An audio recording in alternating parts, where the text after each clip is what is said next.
Went to town. 3 starts against the Blue Jays last year. Look at the numbers. The ERA .71, 2 complete games. Obviously, one of those complete games you might well figure was a shutout. But James Shields, the changeup, a very important pitch against this Blue Jay lineup. Very important for him to move the ball around. But that changeup has really confounded this team and led to a lot of success.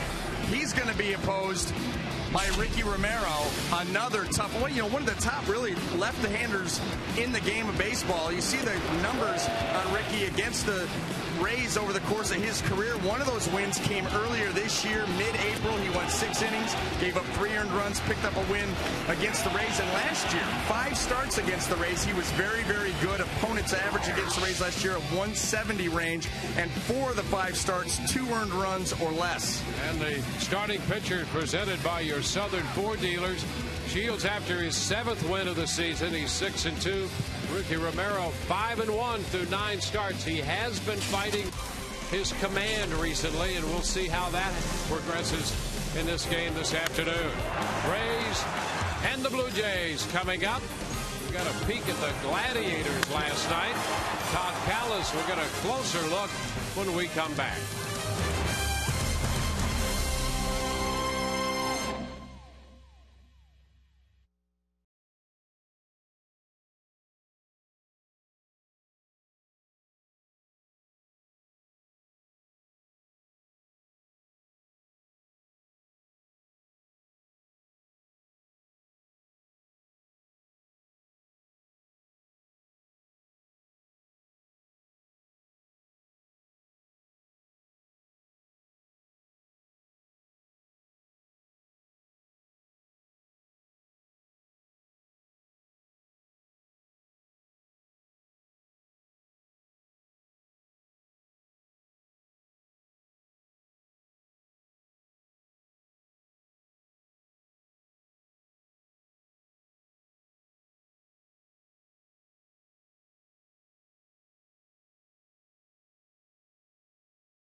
St. Petersburg, Florida, inside Tropicana Field as the Rays take on the Toronto Blue Jays to wrap up this 3-game series. With a win today, the Rays will have won 15 consecutive series against the Blue Jays, and they were able to give themselves a chance to win this series with an 8-5 victory last night, keyed by a couple of their big left-handed power hitters. Carlos Pena, who moved up to the leadoff spot for the Rays, and Luke Scott, both hitting home runs for the first time together in a game since April 24th. You see what they did the first 6 games of this homestand, and then last night combining for those 2 home runs and 4 RBIs. We caught up with Los and Luke as the Gladiators after the game.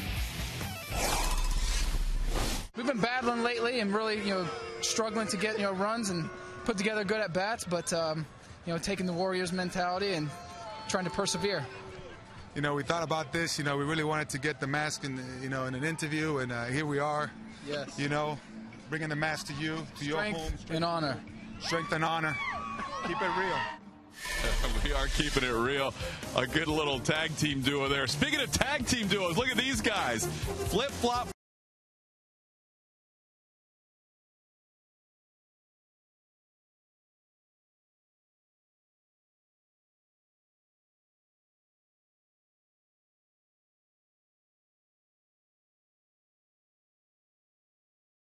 We'll have Rays baseball right around the corner. It is James Shields on the mound for Tampa Bay against Ricky Romero for Toronto.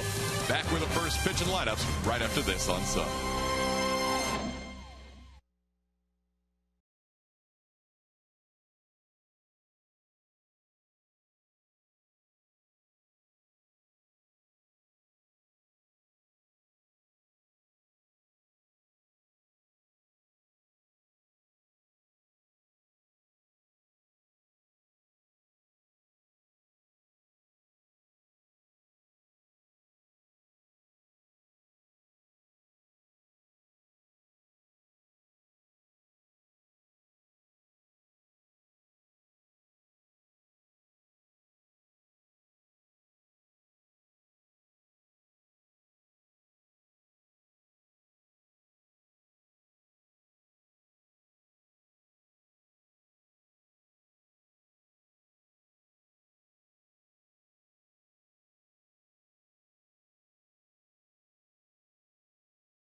Toyota dealer today for great deals on the amazing lineup of Toyota vehicles. Toyota moving forward by AT&T, the nation's largest 4G network. AT&T, rethink possible. And by Tires Plus. The plus is in everything we do.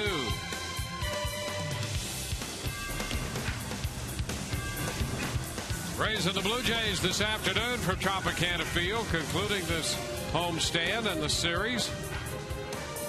Let's take a quick look at the Toronto Blue Jay lineup with Kelly Johnson again leading off, followed by the shortstop, Escobar. Jose Bautista hits third. Edwin Encarnacion is the DH in front of J.P. Arancibia, the catcher. Eric Thames will be in left. Brett Laurie at third.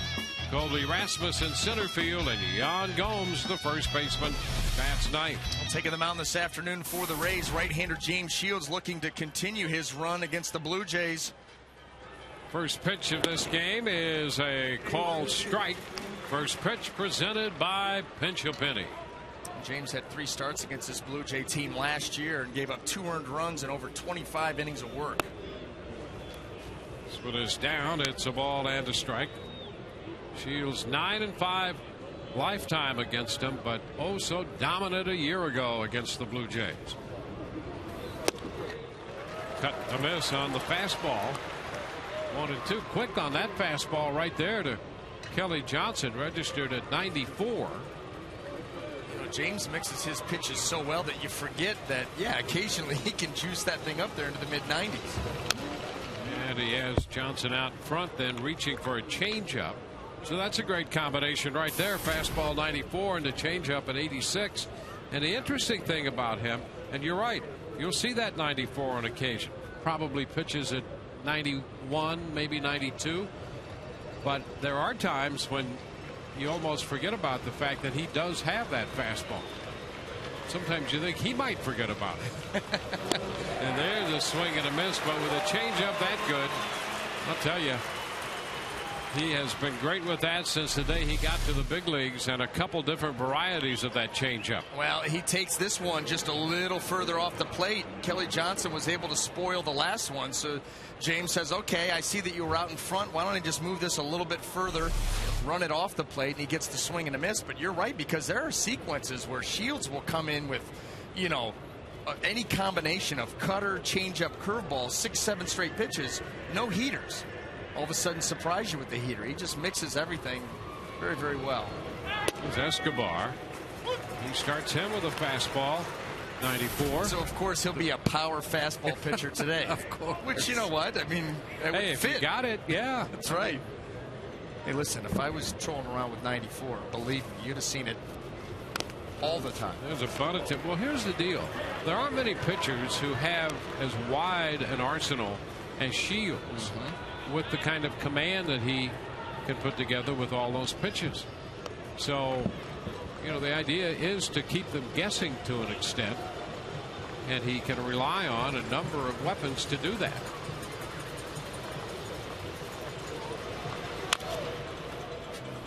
Tap foul on a fastball. Hey, we get a front row seat for him every 5 days, and he's tough to follow.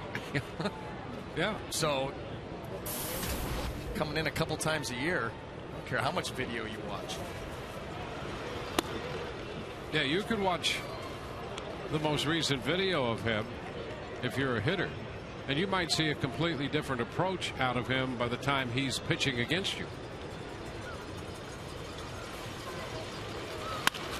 And this one back to the mound, almost between the wickets, and Shields saved over there by Carlos Pena. That ball was playing a ricochet rabbit with Shields' legs there for a moment. Pinball. Shields is able to get it, and then right here the throw, little sink. Carlos does a nice job of crossing over into foul territory, keeping his foot on the bag, and Shields is very happy that that turned into an out.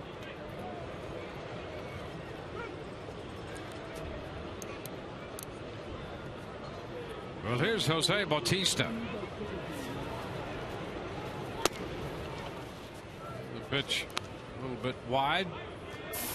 He started him with a fastball. 1-0 the count.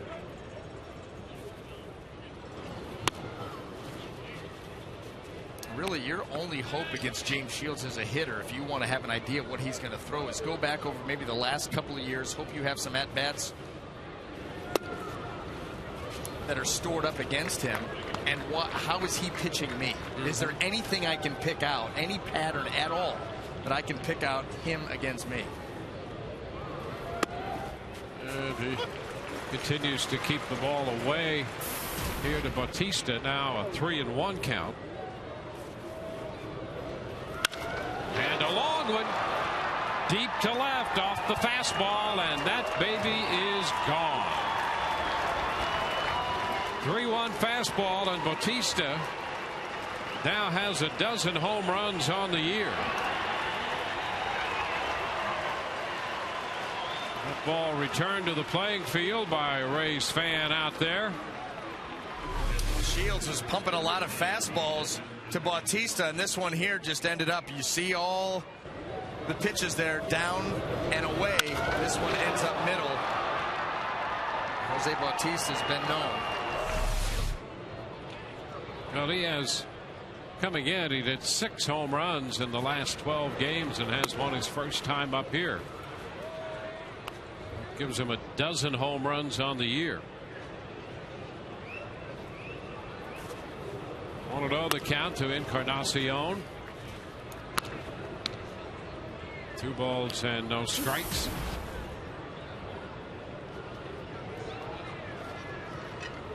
Infield shift on for Encarnacion, who's put together some good power numbers himself to start this season.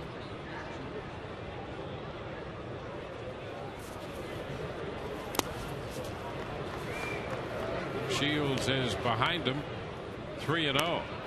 Encarnacion came into this series tied for 4th in the American League Home Run Derby, and now has one more than his teammate Bautista. 3-1. The home run by Bautista, his 3rd career homer off Shields. Did he go? Yes, he did. On the appeal down to Rob Drake.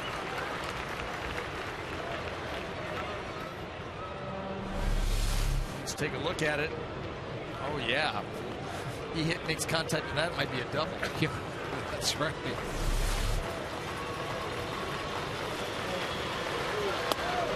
And that pitch is inside. Encarnacion walks. Well, let's take a quick look at the Rays defense as it lines up this afternoon. In the outfield, left to right, Rich Thompson, B.J. Upton, and Matt Joyce. Across the infield, 3rd to 1st, the cleanup hitter, Drew Sutton, Elliot Johnson, Will Rhymes, and Carlos Pena. Chris Jimenez will be behind the plate.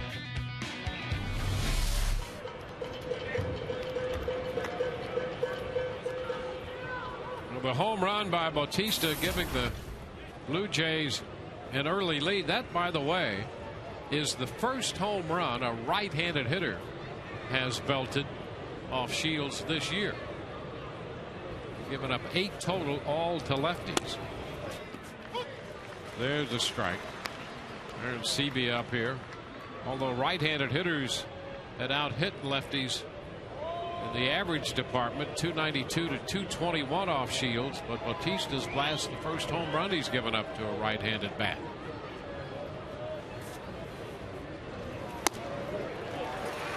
Cut and a miss. Change up. 0-2. Aaron Sebia with a handful of bats at bats against Shields. 3 for 8 with a couple home runs, including his major league debut when he hit the very first pitch he saw in the major leagues out for a home run. There's a line drive down the left field side. That ball is just foul. Well, he toyed with a home run down the line right there, but hooked it foul. And that was not by much. I mean, he was out in front a little bit on the changeup. Let's take a look. I mean, this is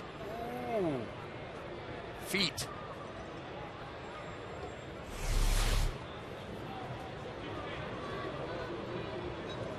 He dotted the I on landing on that 162 landing sign out there with that foul ball. And that's an uppercase I. It's not even supposed to have a dot. Well, that's why it was foul. It's not allowed. 2 strikes the count. And he got him out in front with a changeup. So that'll take care of Toronto in the first inning. They pick up a run. Carlos Pena and the Rays will come in to hit in the bottom of the first. Carlos again in the leadoff spot.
He's about to come in to hit against Ricky Romero.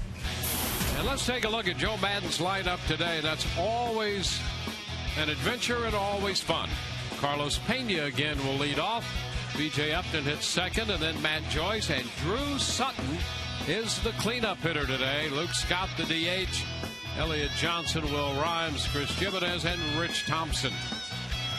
And they will be facing the left-hander, Toronto Blue Jays, Ricky Romero, making his 10th start of the season, off to another good start, 5-1 record.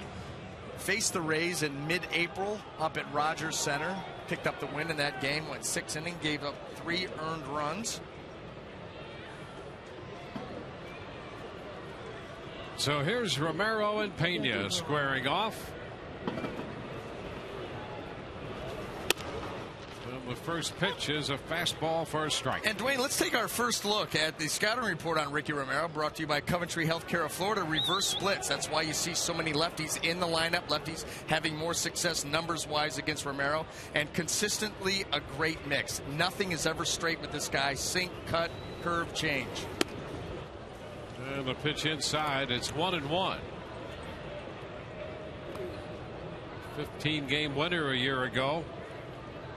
Ricky Romero at a .292 earned run average. He's 5-1 this year, but he's not satisfied with his efforts so far this season. 9 starts. He's given up more walks than he'd like, and his location, even when he's not walking hitters, his location is not where it always should be. No, and his walks per 9 innings are up a run, 1.5 more than last year. He's up over 4.5 walks per 9. That's a great indicator of command. Line drive going to be foul. Gomes back of first, already hugging the line there with that shift on. The one saving grace, and we kind of hit on it in the pregame, was with Ricky Romero, even with those walks. And you see, that's not the ratio he's looking for. He is very adept at getting ground balls. So a lot of those walks he's been able to turn into double play ground balls, but you'd like to be a little bit more efficient about it.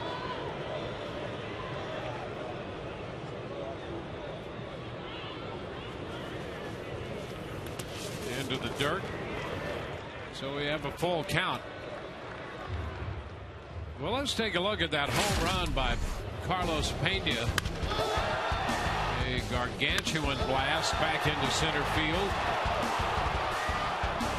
Well, every time Joe Madden does this, the hitter responds. You know, he did it with Evan Longoria. He did it with Matt Joyce. And now with Carlos. And Pena, like a good leadoff man, saw a lot of pitches and then draws the walk.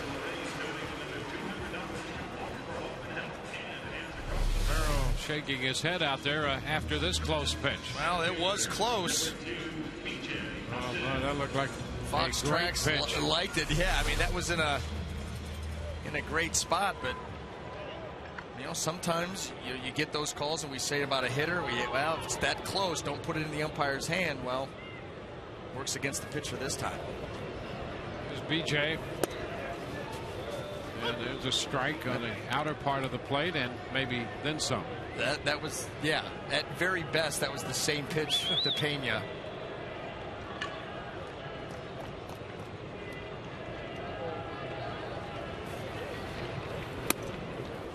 Cut to miss, puts him behind in the count. 0-2. Our Toyota trend. BJ now with a 6-game hitting streak and home runs in each of the first 2 games of this series.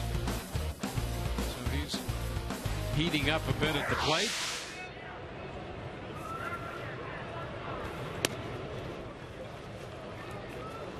Ball and 2 strikes. You can see the movement Romero gives you on that pitch, especially down and away on that sinking fastball.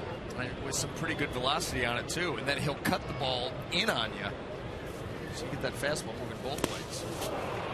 Upton is out on strikes, and then you get one of those that just drops right off, and you're out in front and over it. Well, that's right there. That's the pitch on why he's so effective against right-handed hitters. Let's take a quick look at the Blue Jay defense. In the outfield, left to right, Eric Thames, Colby Rasmus, and Jose Bautista. Across the infield, third to first, Brett Laurie, Yunel Escobar, Kelly Johnson, and Yan Gomes. JT Arancibia will be behind the plate.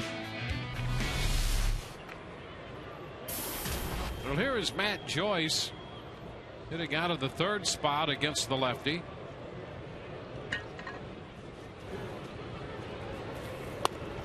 He shortens on the bat, takes the pitch for a ball.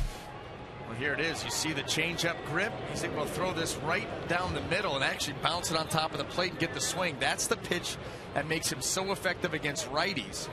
It's a pitch that kind of disappears a little bit. A lot of lefties are in the lineup, which is precisely the reason why Joe is going with that. And that pitch inside almost hit him. You know, Joyce last night was hit by a pitch. They got him pretty good in the third inning, right on the hip. Yeah, and this one running way in. Now, if you are gunning for him, I don't know why you would want to do that, put runners at first and second. But that ball was way in off the plate. Although, like you said, Dwayne, his command has been an issue this year. Foul ball back, 2-1. You know, Joyce last year, after Madden earlier in the season had moved Longoria into the leadoff spot, he responded with a home run. And then in August, he did that on a couple of occasions with Matt Joyce. And Joyce homered the first time he did it against Kansas City. Hit a home run off Felipe Molino, and then later against Detroit he hit leadoff against Verlander and hit a home run. He led off that game with a home run in the first inning against Verlander. Draws the walk. So a couple of walks here in the first inning. And this is the kind of issue that Romero has been dealing with, trying to get on track. So the Rays, with an opportunity early, boy, they would certainly want to take advantage of this against a quality pitcher like Ricky Romero. Yeah, for fear he might find it and it start to click. Opportunities sometimes with pitchers of Romero's caliber, few and far between. So he hands you 2 free base runners, make it hurt. And Drew Sutton, who's hitting cleanup for the first time in his big league career. And he fouls this one back, strike one. Thought he had a good line about going in, seeing the lineup card, and he was fourth. He said usually when that number 4 is connected with him, it has to do with him playing second base and not hitting cleanup. And you saw him, if you were with us on the pregame in that interview, he said, well, we'll see what happens. Good attitude. Tapper foul. The count is 0-2.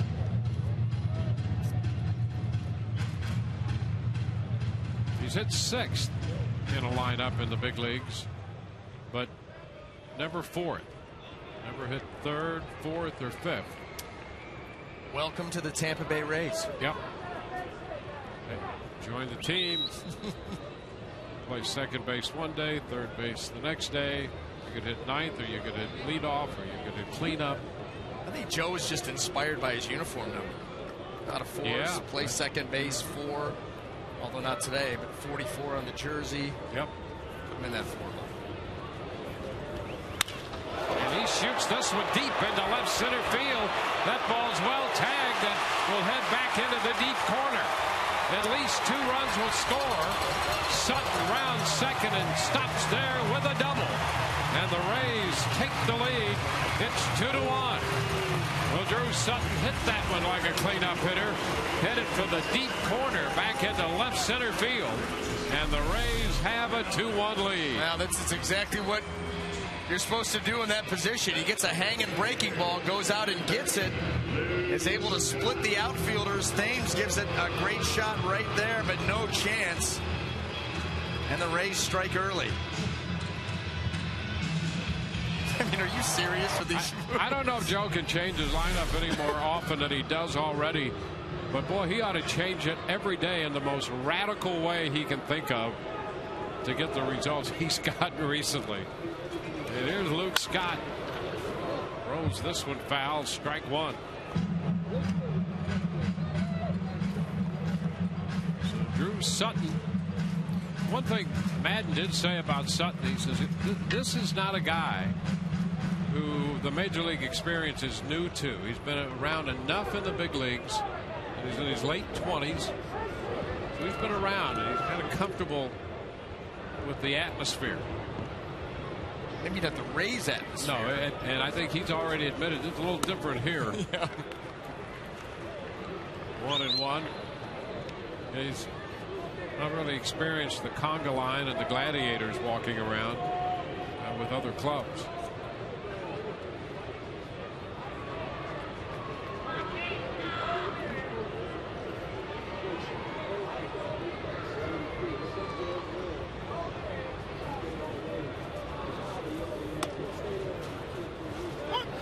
Two, the count to Luke. Luke belted a home run last night, the first of 3 home runs the Rays hit in that game.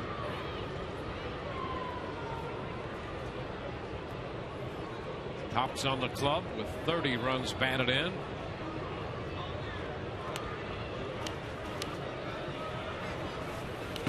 Into the dirt. Aaron Sebia manages to block it, and it rolls off to the left. 2-2.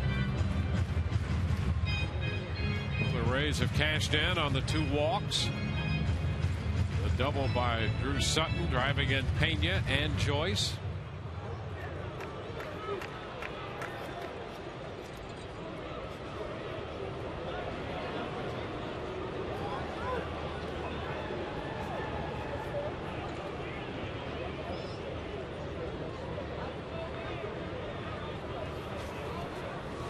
Pitch, ground ball right side. Gomes with the pickup. He'll win that race to the bag. Over to third base goes Sutton. 2 outs with 2 runs home. Elliott Johnson will bat. You know, the other thing Madden has done with this lineup, he's gone Pena left, Upton right, Joyce left, Sutton right, then he's got Scott left. Elliott Johnson will hit right hand. He's gone down the lineup that way. And if you've got a pitcher who's had trouble with his command, it doesn't give him much of a chance to settle in and face primarily either a right or left-handed hitting lineup, whichever you might prefer to run out there. Even if you do have your command, you know, some of the toughest lineups that I ever had to face as a left-hander were the lineups where they would stagger hitters like that, because you wanted to establish the fastball down and away. Well, you had to change your sights every other hitter. It's a strike to Elliott. The count is 1-1. So you couldn't get into a rhythm. You face a ton of right-handers. Okay, I got that fastball down and away. I start running it in on you. The change-up, drop the curveball. You can get into a great rhythm. This forces you to have to really work. It was fouled out of play, and the count is 1-2. And so, in a lineup here today against Romero, the Rays don't have Sean Rodriguez in there, and Sean had struggled against this pitcher. And they don't have Zobrist, and Ben's had some pretty good numbers against him. But Joe Madden, with tomorrow an off day and essentially a travel day, but a day off, he'd like both those hitters to have back-to-back days off. Johnson out on strikes. Aaron Sebia down to Gomes to complete the strikeout and end the inning. But the Rays pick up 2 and grab the lead on Drew Sutton's double. Rays 2, Blue Jays 1.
to the second inning.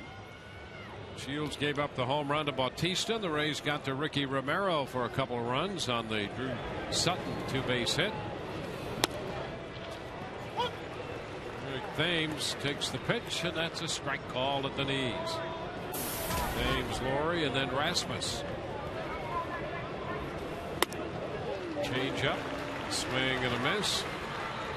0-2.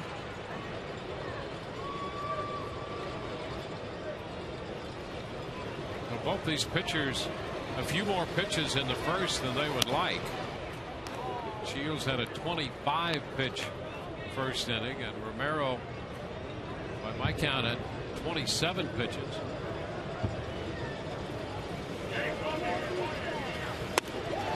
Swing and a miss. Thames out on strikes. Good use of the changeup against by James Shields. Here it is. Head in the count, change up. Boy, look at that thing just drop. I mean, wow. It looks like a split finger. James Shields is able to yank his hand right over the top of that baseball and get such tremendous backspin on it. Side spin. The first pitch to Laurie is in there, a strike. I'll tell you, that changeup, the replay of that looked like trick photography. The break was so dramatic on it. Well, he gets so high up on that pitch and really yanks over the top of it, and that creates that back spin, and it just, I mean, down and away. And just from watching him, well, since he came up, but over the last couple of years, that point of delivery has so much to do with him being so successful. Back over the mound, scooped by Rhymes, and the throw to first. That's a nice play. Laurie's out of there. 2 up, 2 down, and we'll check in with Todd Callis. Todd? All right, Dwayne, time to check in on our text poll question today. What do you think of Joe Maddon's lineup? Do you love it? You think it's innovative, TB1? You think it's thinking way too far outside the box, TB2 or TB3? I have no opinion because Joe knows best. Text your vote to 789-789, standard message, and data rates apply. By the way, you could also get interactive with our website Wednesday by emailing questions to Dwayne and BA at AskTheRays@Fox.com, or you can tweet them to @SunSportsRays, #AskTheRays. Guys? All right, thank you. Hey, Joe knows best would be an opinion. There's a ground ball base hit for Rasmus. First pitch fastball, and Rasmus grounds it through the middle. That would be a ringing endorsement for Joe and all of these moves. It certainly would. And innovative doesn't mean you necessarily like it, but it is innovative. I think that the TB2, too far outside the box, my response to that would be, who are you to say? I mean, what qualifications would you have for that? Not that we want to affect the voting here. Well, no, not at all, but that Yeah, would be... I got it. We've affected the voting in the past. And it may not affect it at all, but I'm thinking, Joe, I mean, he knows the guys in this clubhouse. It's a different group. They do things a different way, and he knows how to push the buttons, and guess what? You can't argue with the results. First pitch to Yan Gomes is in there, strike. It's really fun to try to figure out when the lineup comes out, and when I get to the park, if it's late, it really bothers me, because that's the first thing I want to see. I want to see the lineup. I can't wait to see the makeup of the lineup under most circumstances, but especially with Joe when he makes up these lineups. And then you look at them and you start to try to figure them out, and you'll find reasons why guys are in there, and the guys who are in there, you'll find out why they're in the particular spots they're in. It is. It's kind of a fun game. It is. Kind of like doing a crossword puzzle, figuring out Joe's lineup moves. That's why it needs to be out early. We got other work to do. Yeah, that's right. The 0-2, gonna cut the miss. Gomes out of there. Change up to the right-handed hitter there. Got him. 2-1 Rays.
Brought to you by H.H. Gregg.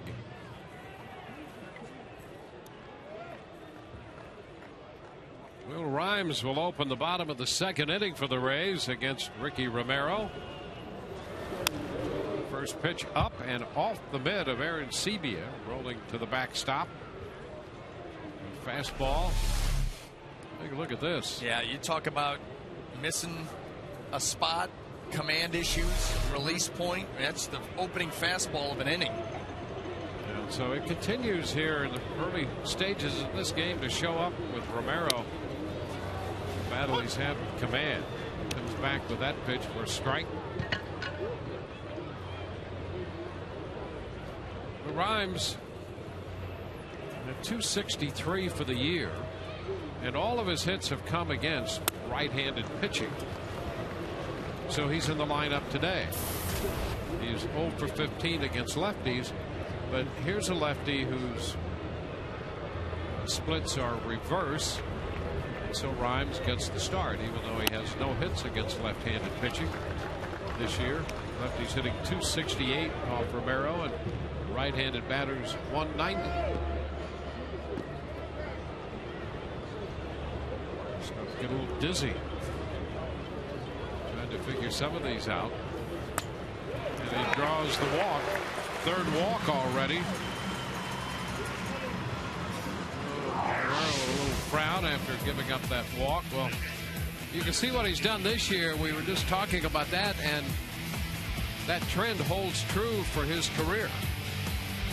Yeah, I mean, both of the averages come up just a little bit, but the same principle is in effect. Lefties have hit him at a better clip than righties, but right now what's really handicapping Romero is the fact that he's having trouble with that release point, big trouble, and he's having a hard time throwing strikes at all. Here's Jimenez.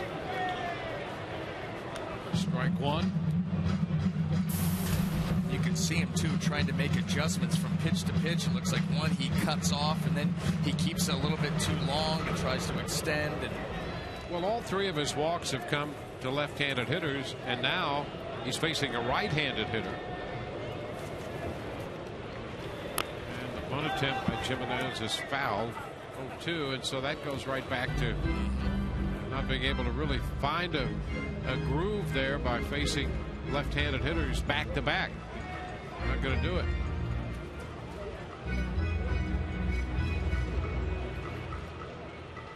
You can see Joe Madden over there just stirring that pot with the issues Romero's had with command, and then matching up these left-handed hitters in this lineup and going lefty-righty, and so forth. Swing and a miss. Jimenez reaching for the fastball as that ran down and away from him. Yeah, you know, you look at that at bat right there, and arguably, I mean, maybe the second pitch, but I don't think Romero threw him a strike. Threw him 3 straight fastballs, but you see that late movement. Jimenez trying to protect there, down 0-2, goes outside of the strike zone. And it's certainly not the left-hander that you would expect to see if you're a right-handed hitter. Pitch down and away out of the strike zone. Now here's Rich Thompson from the left side.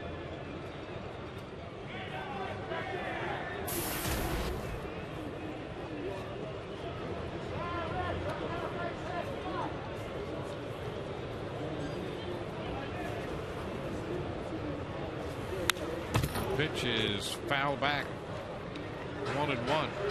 All right, here's something.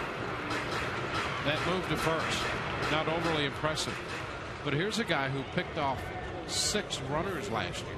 And the reason that you can get guys without having a very good pickoff move is if you get them on first move, because off a lefty, base runners are going to go on first move. So if you happen to pick that time to go over there, then you've got your chance to get the pickoff caught stealing. Thompson missed the bunt attempt, snap throw to first, and Rhymes is back in. And, you know, and some guys will give you, you know, their B or C move right off the bat. They'll just kind of throw one over there and, oh, that's all he's got. And then all of a sudden, you give him the really good move. See right there, anticipation of the bunt getting down, and then you've got to go to that back edge. So Rhymes is a base runner doing everything absolutely properly over there. Ground ball down to first. Gomes hesitates and throws down to the shortstop side, the infield inside of the bag to get the force on Rhymes. And Thompson is aboard on a fielder's choice. 3-6 on the force play at second. And you've got to have a lot of confidence in your throwing ability down there at first base because it's a tough angle. You're fielding that ball. You don't have a whole lot of time to clear inside and get a good angle to throw to second base. Gomes got to throw it right over the left shoulder of Rhymes to get him. So Thompson's at first, and here is Carlos Pena with Brett Lawrie hustling out to play short right field on the shift.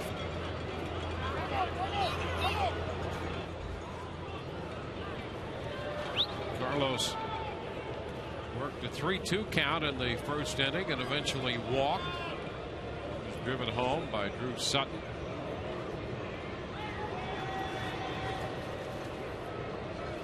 There goes Thompson, and the throw over. They're going to get him. So Romero picks off Thompson, who was headed on the very first move he saw, and he's caught stealing. Rays lead 2-1.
For today's game, a special ceremony on the field. $1 million in scholarships for Bay Area people, Bay Area students in Take Stock in Children, the program between the Rays Baseball Foundation as well as the Helios Education Foundation. We are going to be joined here in just a moment by Vince Roy. He is the founding chairman of the Helios Education Foundation as Kelly Johnson takes a pitch.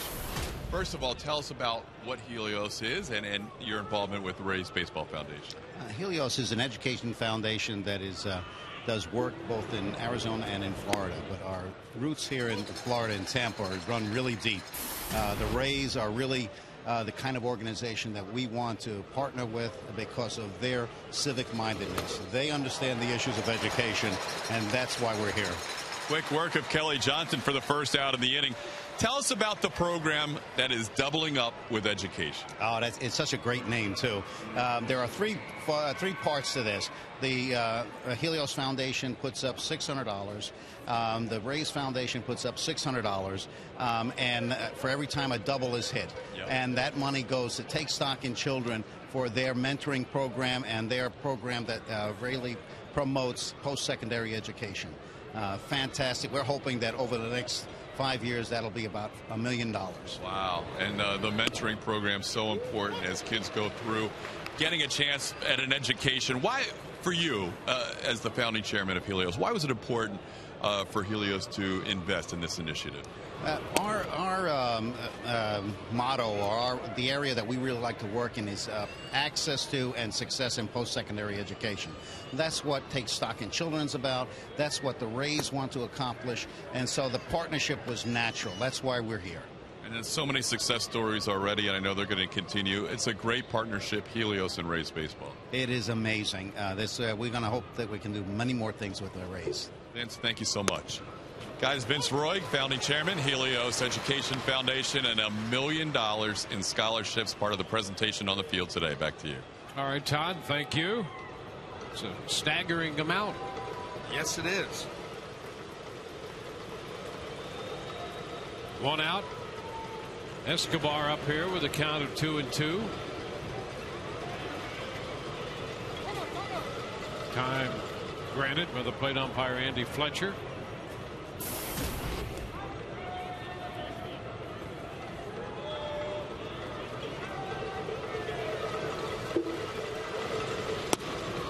And that's a bit high. So a full count.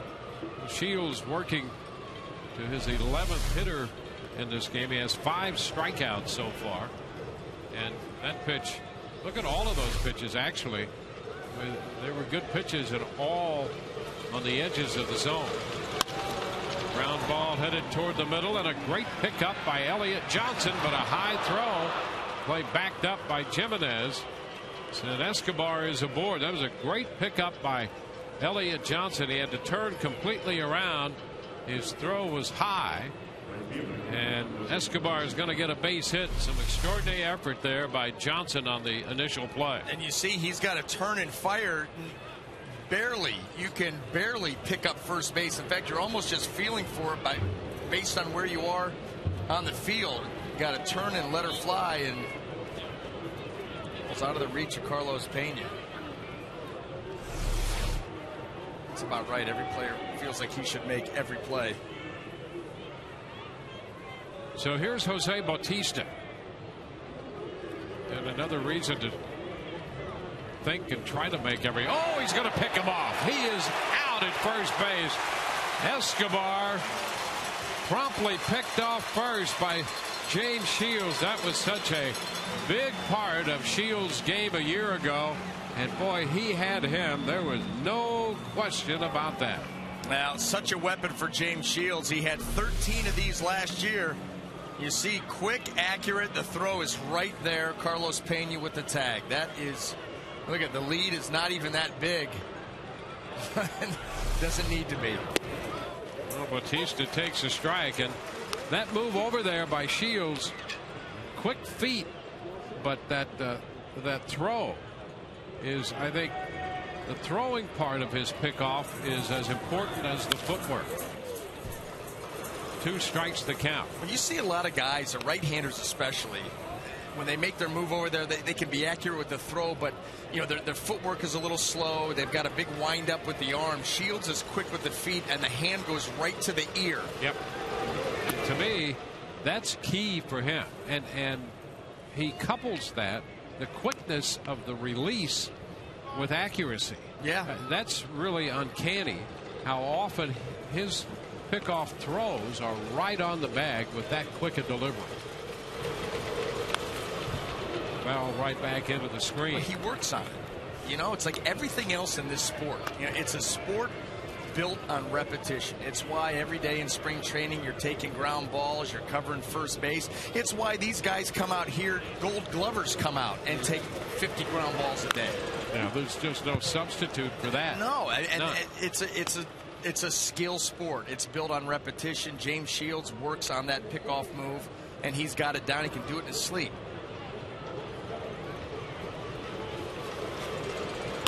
Ground ball back to the mound. And the toss over there in time. Shields has been busy out there. Comebacker from Bautista. No runs ahead of pickoff. Nobody left, and the Rays lead 2-1.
pitch pickoff of Escobar in the top half of this inning. And BA, it's really fun to break this down.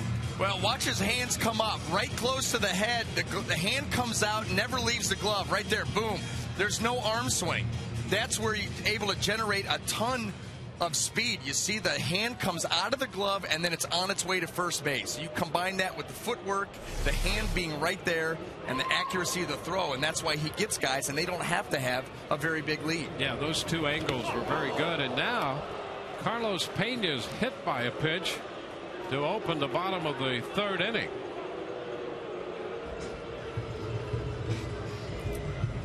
Well, I think this is nothing more than a guy who has absolutely no idea where the ball's going right now. We've seen him struggle with his command this entire ball game. You know, he's really throwing across his body quite a bit. Everything's just out of sync. He's trying to find it out there, but nothing is on time. You know, the first pitch to Will Rhymes last inning was, you know, almost to the backstop.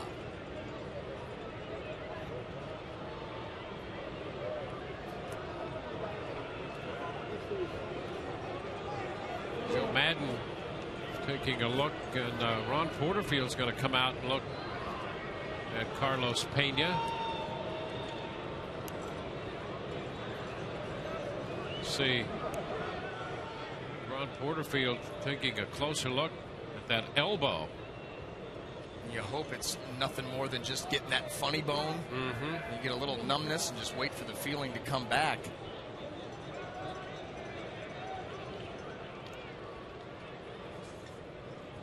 You'd have to think every time something like this happens, Joe Madden's afraid to go out there with the potential bad news. Let's listen to this.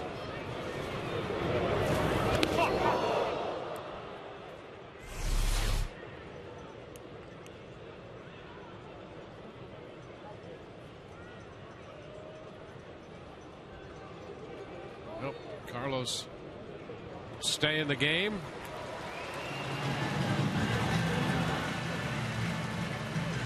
So the Rays leadoff hitter has walked, and he's been hit by a pitch on twice. And let's hope that that right elbow is sound.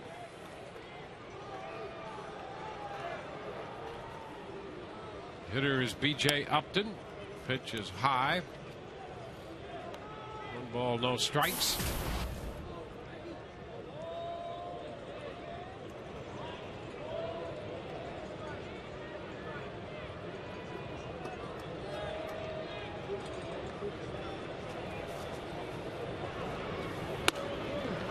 Again.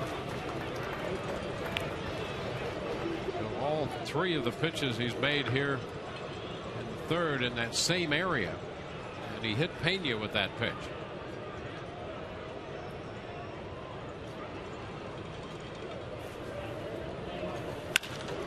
That's a fair ball by the bag and up the line.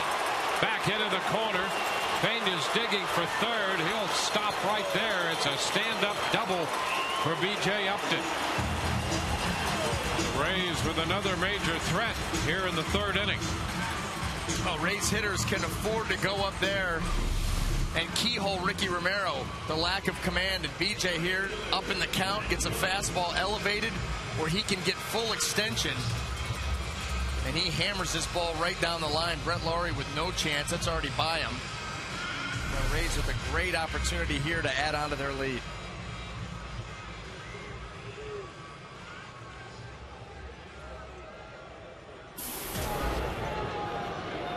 Here's Matt Joyce. Matt walked and scored his first time.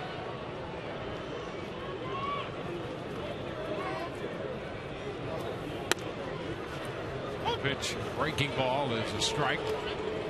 Late break that picked up the zone. More of a rolling breaking ball than a sharp breaker from Romero.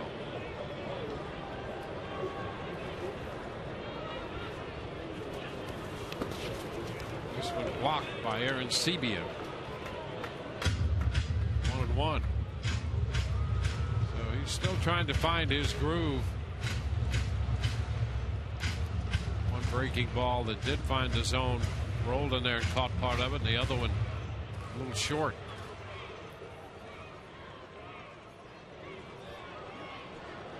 John Farrell flanked by Brian Butterfield.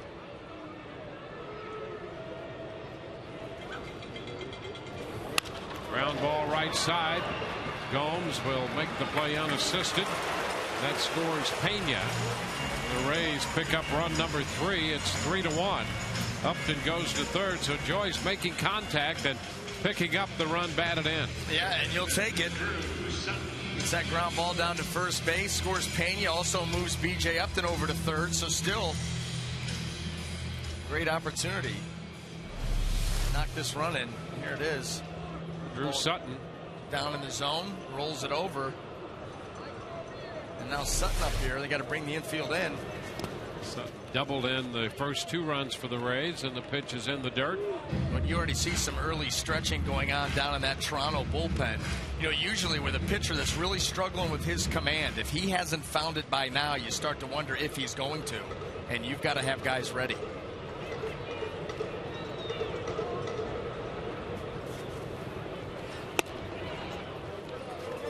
2-0. Take on the fastball. Drew Sutton.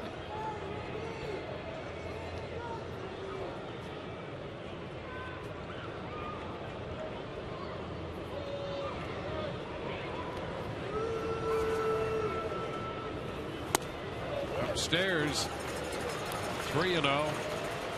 He's tried a variety of his pitches, and he's really battling with all of them. It's a very helpless feeling.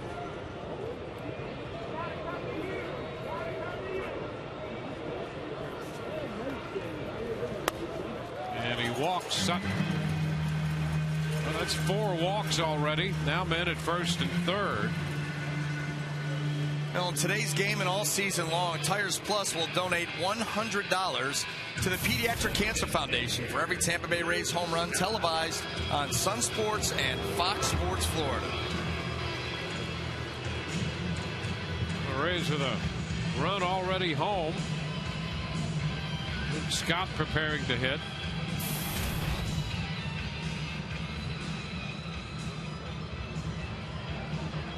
Luke grounded out to the first baseman his first time.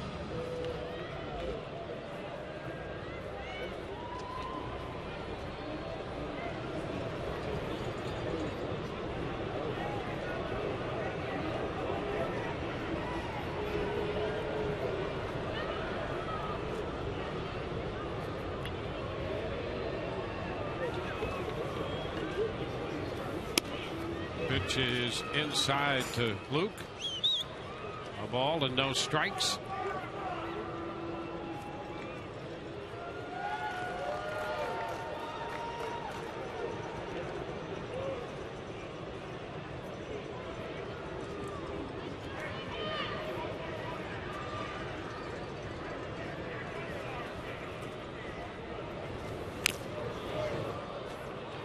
One and one to count.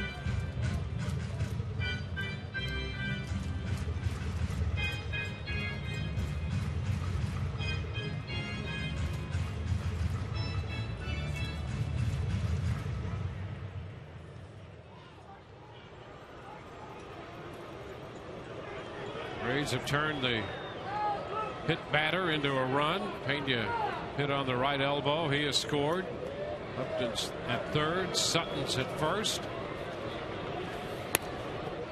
And a takedown by Scott. Luke homered in his first at bat last night. He took Drew Hutchison out to the opposite field. With a fastball the other way.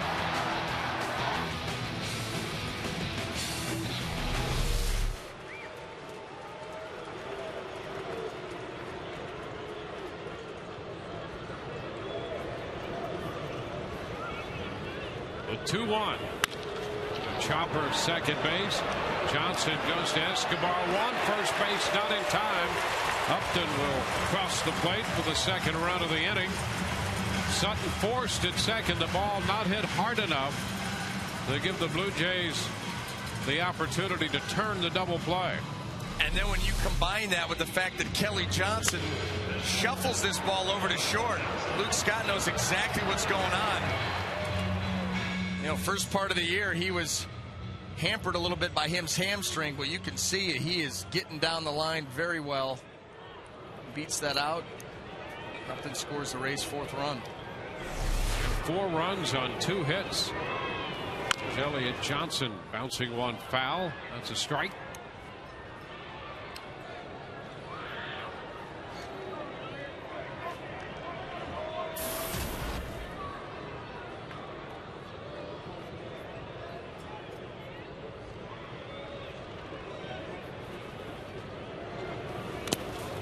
This one in the dirt, and Aaron Sebia got down there to get his mitt on it, keep the ball out in front as it rebounded toward the mound. And so far, Romero struggling more here in the 3rd than he has in even the first 2 innings. The command of any of his pitches.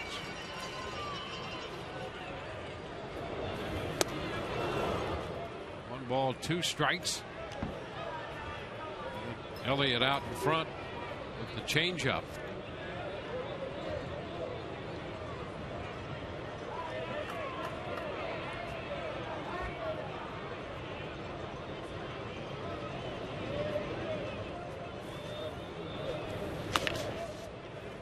Takes the count to 2 balls, 2 strikes. Romero, 27 years old, out of Los Angeles. He went to school at Cal State Fullerton. He's 47 major league wins. He's 47-30. And a strikeout. Cut the miss on the breaker. So Johnson is out on strikes. The Rays are finished, but they add 2 and they lead 4-1.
We go to the 4th inning, and it's time for today's AT&T trivia question. Which 2 players have hit the longest home runs here at Tropicana Field?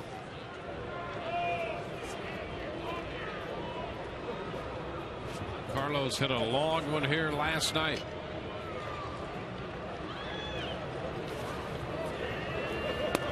Edwin Encarnacion takes the first pitch. And that's a strike. Encarnacion, Aaron Sebia, and then Thames.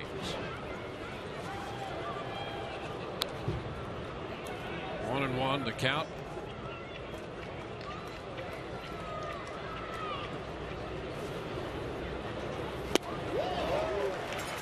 It's 1-2. Ball just ran right away from the right-handed hitting Encarnacion.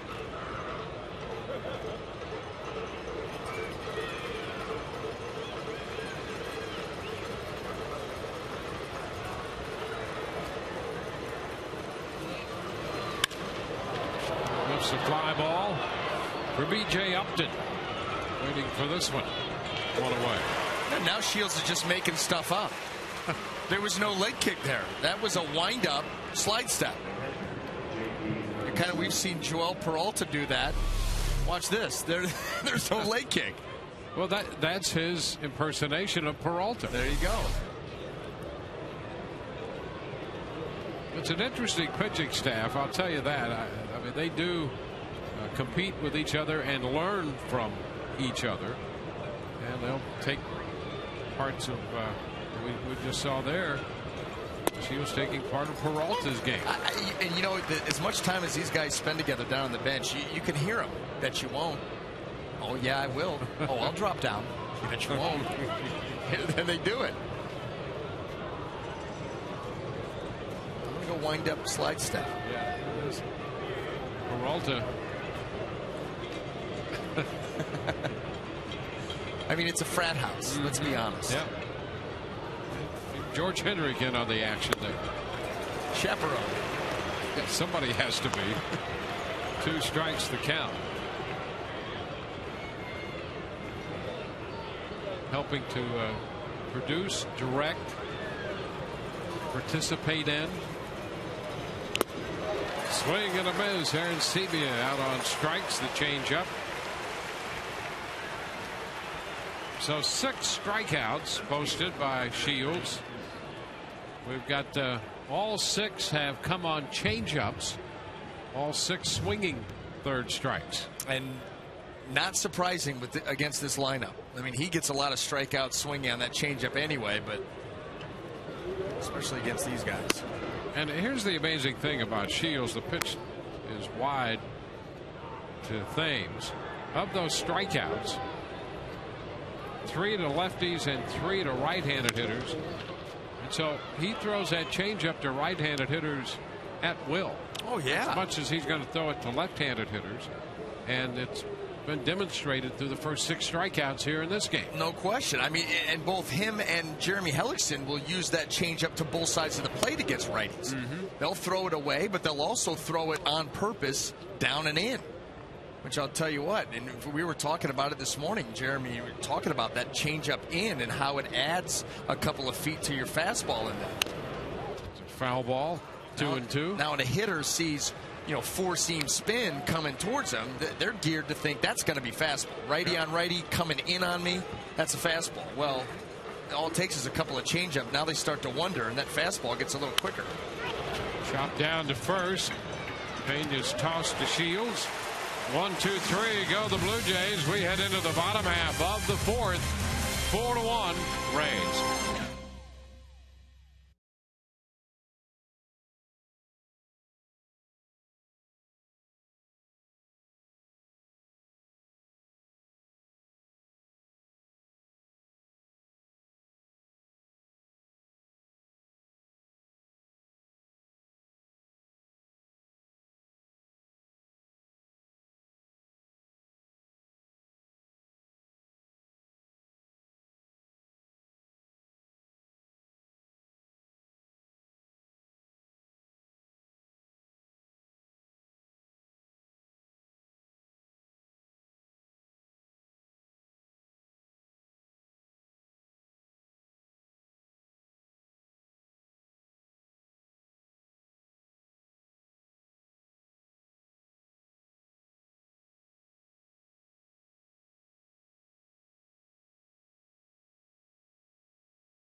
Bottom of the fourth inning.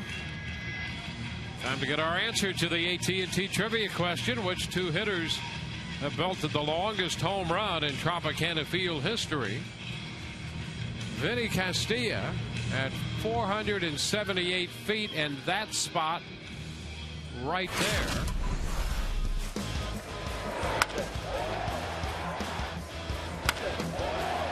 The former Rays third baseman Vinny Castilla belting one. That's the longest. Strike to Will Rhymes as it soared and soared and soared.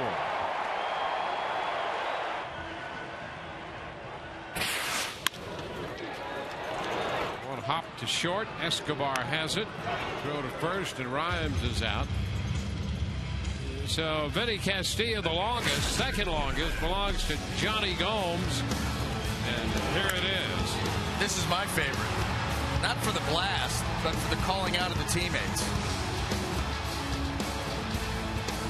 Come on, let's have a party. It's over. It's over, Johnny.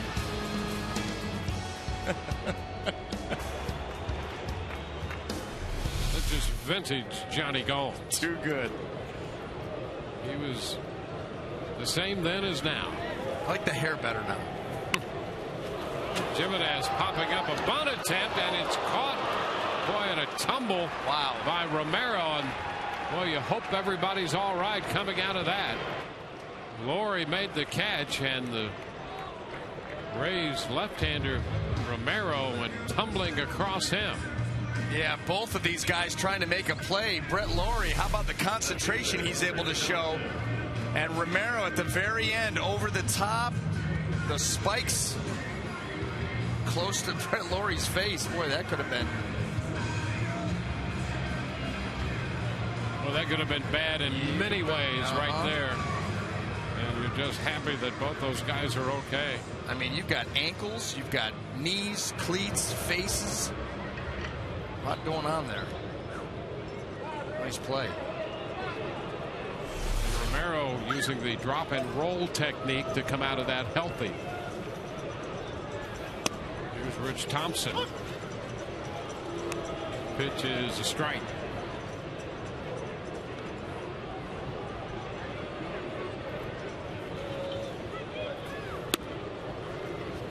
Thompson behind. Again, 2.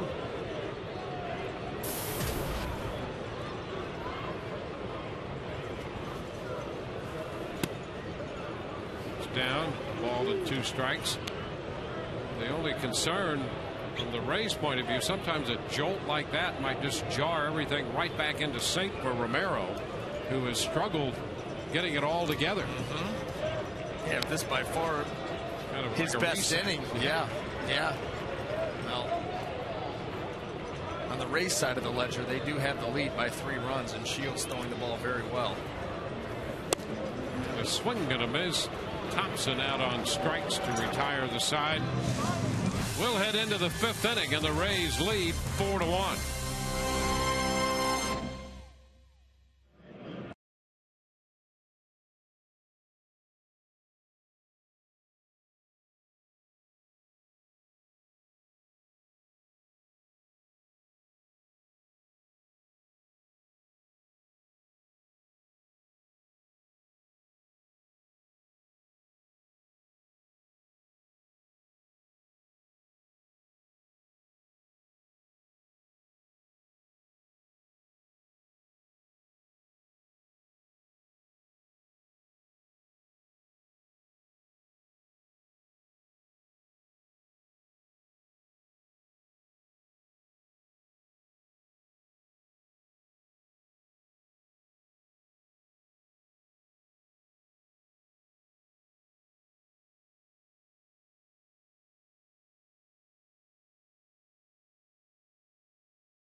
5th inning, and it's time for the Just for Men Auto Stop Foolproof Stat.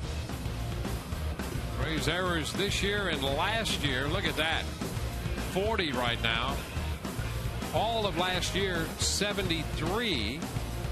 Just as the Rays are counting on a defensive turnaround, you can count on Just for Men Auto Stop for foolproof results. Your own turnaround. Rays looking for that defensively. There's Brett Lawrie. First pitch here in the 5th. Liner into center, going to fall in front of B.J. Upton. And the Blue Jays have the leadoff man on for the first time in this game. Let's check with our leadoff man. Here's Todd Callis. It is a Web Wednesday. We do have questions for you guys, and we have Zia through Twitter and also Steve through our email that want to know about Matt Moore. Your thoughts on him this season and specifically last night, guys. All right. Well, a fair question, given the fact that the Rays had the big lead. They managed to win it 8-5, but Matt Moore could not get through 5 innings. And I think the negatives would be reflected in his pitching line. 4 runs, although 2 earned, 4 walks in 4 2/3, and he had that big lead. As I analyze his outing, I saw good stuff for 4 innings. Really encouraging things for 4 on the heels of 3+ encouraging innings his last time out against the Red Sox. And trying to be as unemotional about that and just analytical. What I saw a guy in the 5th inning get ahead of himself a little bit. Started to rush.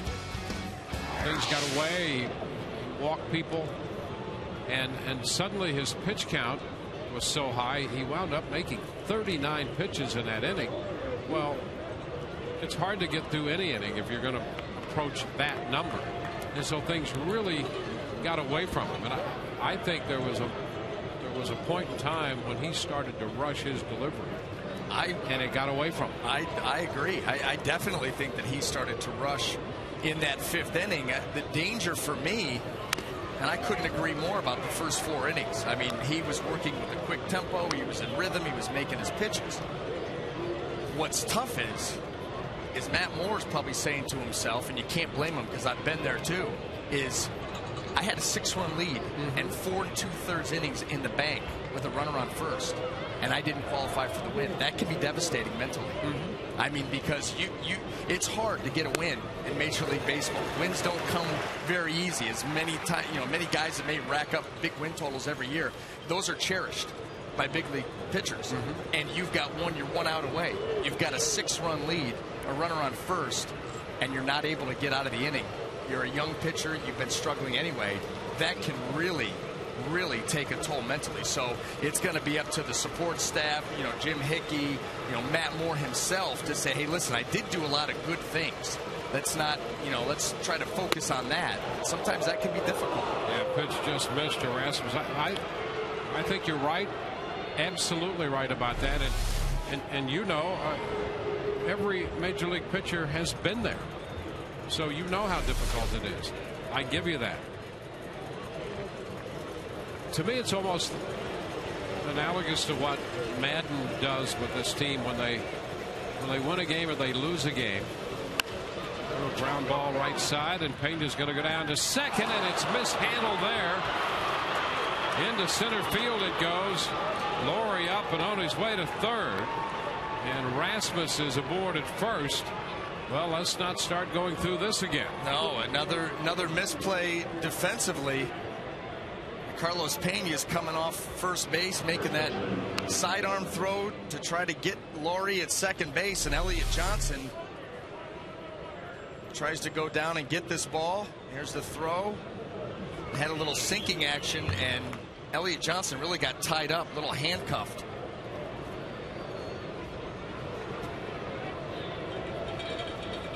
So it's first and third with nobody out, and Yan Gomes is at the plate. So just like that, the Blue Jays have the potential tying run at the plate, and a long fly ball to center. Upton's going to make the catch. The tag at third. The run will score, and hanging on at first is Rasmus. So Gomes drives in the run. And on that ball hit by Rasmus, it scored a fielder's choice and an error on the shortstop Johnson, allowing Laurie to go to third. So the logic there is that he was going to be safe at second on the fielder's choice, and the mishandle of the ball as it rolled into center field allowed Laurie to go to third, and now he's home on the sacrifice fly to center. I think he would have been out at second base. Yeah. Clearly. I mean, clearly. I don't even think that was close. And there was a little sink on the throw. Yeah. But if he catches Runner takes off on a delay, and he's in there with a stolen base. So Rasmus in unaccosted at second. I mean, he's out by a mile.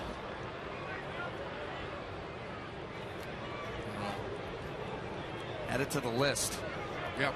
And so the Rays have now committed 41 errors this year. They didn't commit their 41st error last year until the 4th of July. And here it is, the 23rd of May. So number 41 last year came on July the 4th. So that's where they are in this defensive dilemma they have dealt with this year. And the Blue Jays get a run. It's now 4-2.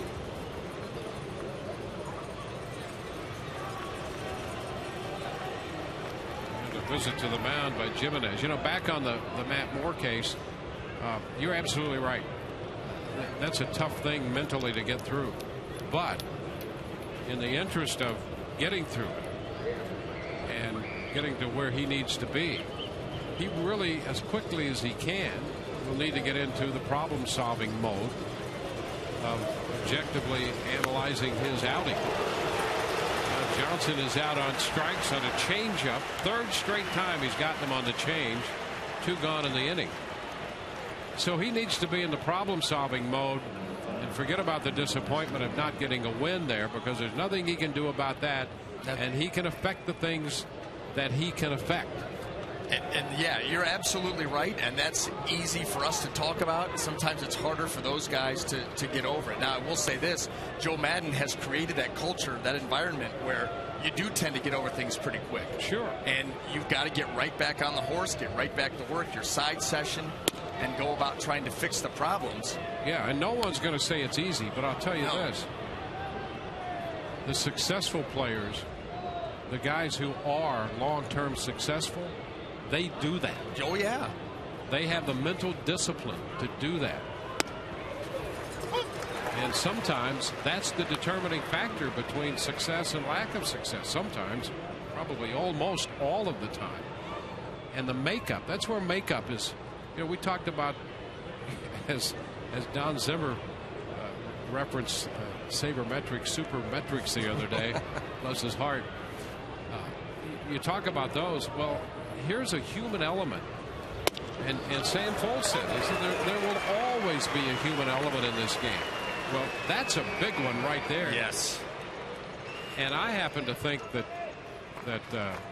Moore is one of those guys who'll do that, who can handle it. You see Escobar walk away from a pitch every once in a while like that. Yeah, just concede that strike. Who needs it? I mean, it's a valuable. Yeah. Every pitch is valuable enough to contest. And he reaches for this one and is out on strikes.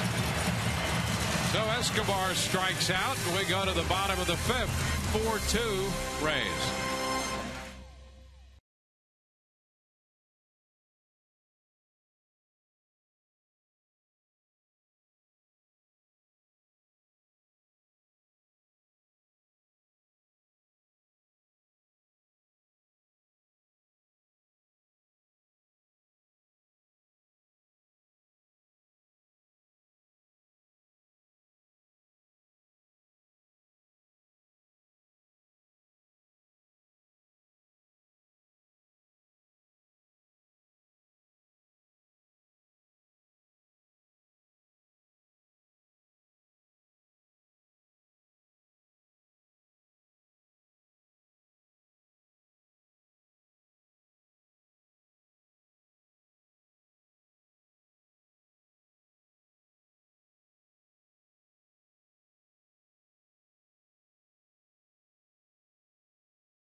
Rays 4-2.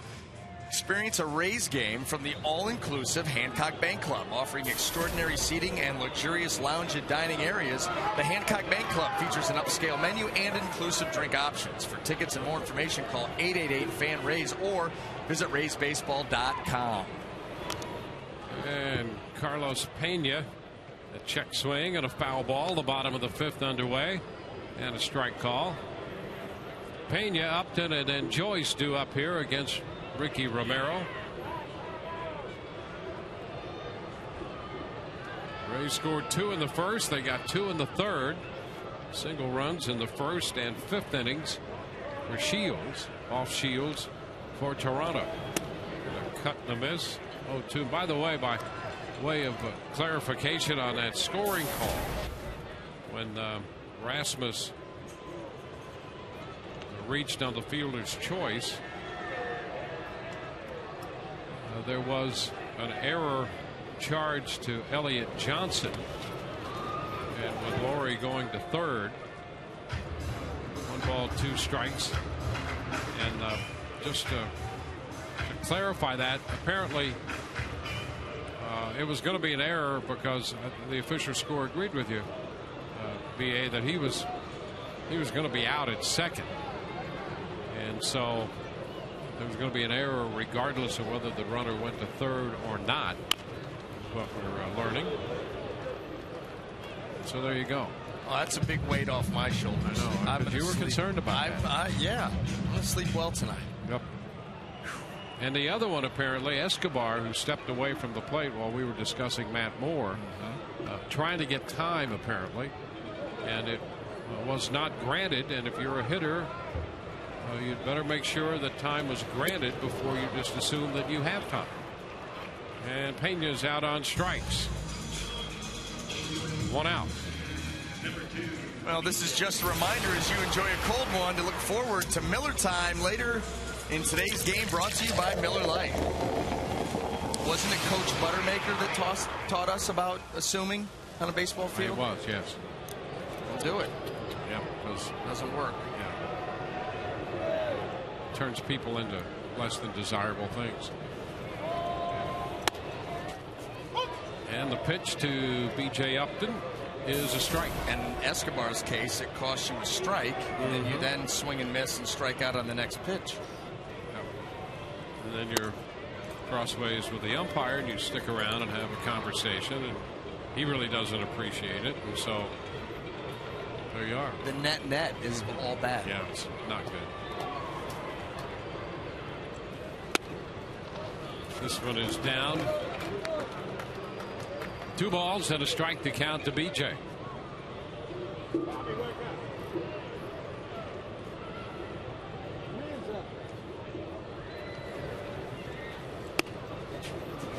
That will square the count. BJ doubled and scored a run in the third. Lead is 2 for the Rays.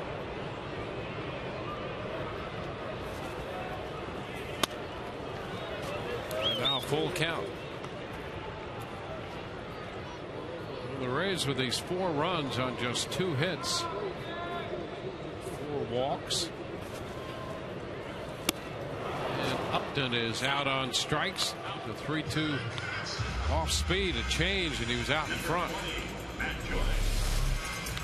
Well, here it is. That ball just floating in there. BJ not able to stay back on it. You see the grip, that circle change.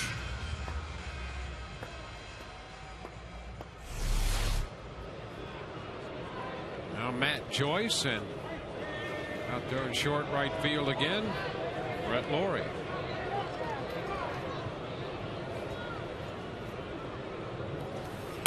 You know, not only is this lefty-righty business in the Rays lineup a potential negative effect on the opposing pitcher, but it's got to run Brett Laurie to death back between third and short right field as they use the shift on Pena. And then he goes back to third for Upton. Then they put the shift on him for Joyce, and he's got to run back out there again. And he's not, I mean, he's deep. And then Sutton comes up, and then Scott comes, and they put the shift on for him. So back and forth he goes. 2-1. He'll be running marathons before this season is over if he lasts.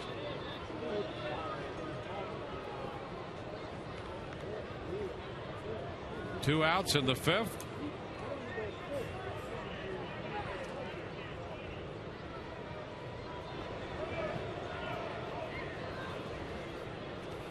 And a broken bat, fly ball into right for Laurie, who makes a little leaping catch to retire the Rays.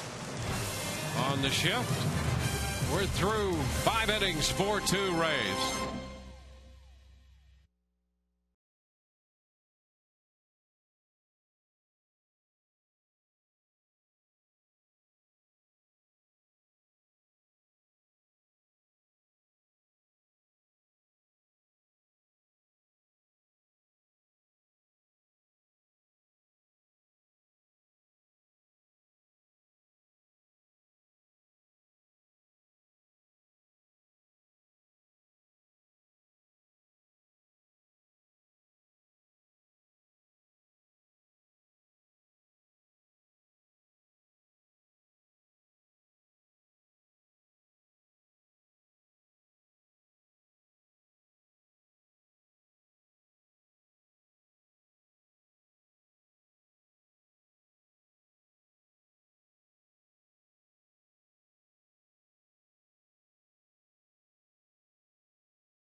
Game summary. Found Jose Bautista belting a first inning home run to give Toronto an early lead, but Drew Sutton doubled in Pena and Joyce in the bottom of the first, making it 2-1 Rays.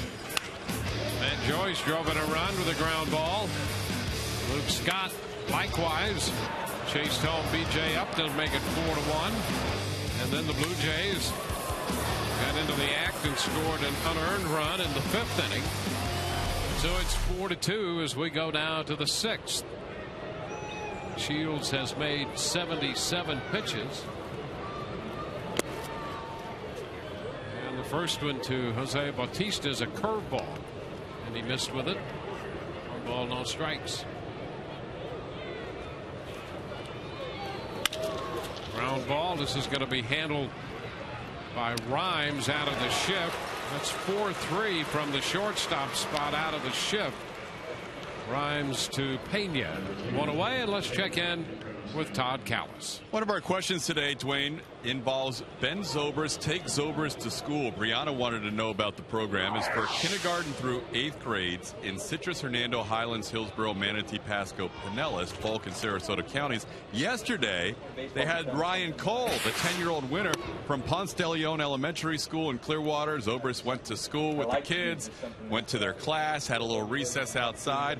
Remember, this started a while ago back in Johnny Gomes. Take Gomes to school. That was always a scary proposition. But now Zobrist hanging out with the kids yesterday, guys. Yeah, it's tough to school Johnny Gomes. A little looper into center by Encarnacion on a 1-0 pitch. And he's aboard.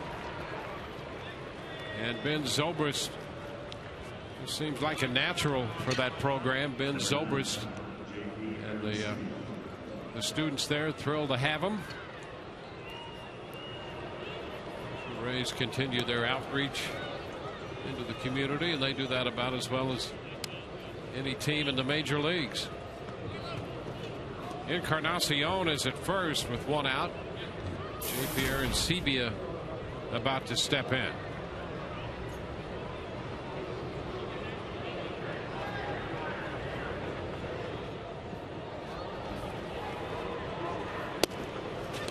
And there's the first pitch strike.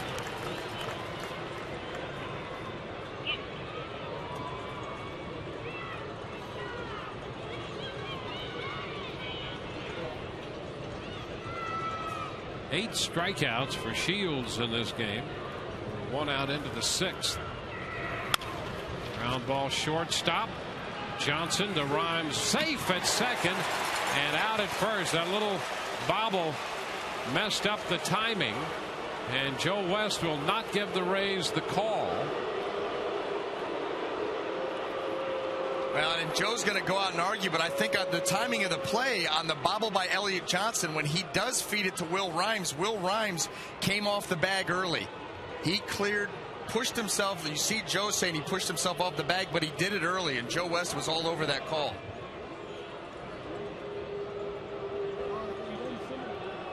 Well, sometimes that's automatic, but not this time. And the bobble by Johnson did upset the timing. And so the two Joes, Joe West and Joe Madden, have a little discussion about it. And we'll take a look. Well, here it is. He's going to feed him, and he's going to get off that bag in a hurry. He wants to get that throw underway. See that foot over the top of the bag, and Joe West was standing right there with a look at it. I mean, that's one of those neighborhood plays that never used to get called. Mm-hmm.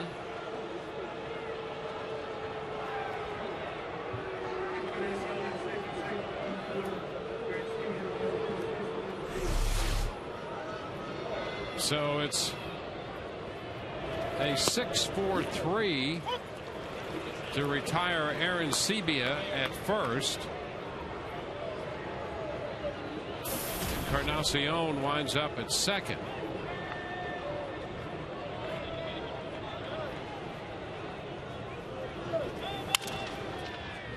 And a roller foul. 2 strikes the count.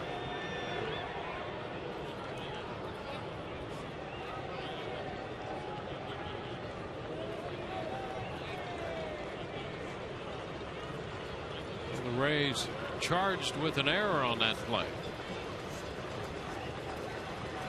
It'll be their second of the game.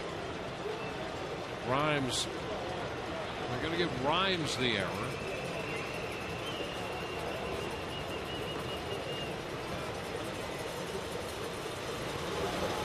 And a swing and a miss. Thames is out on strikes. That is strikeout number 9. We go to the bottom of the 6th. It's 4-2 Tampa Bay.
Thing. 4-2. And here's Drew Sutton taking the first pitch high. 1-0. Sutton, then Scott and Johnson.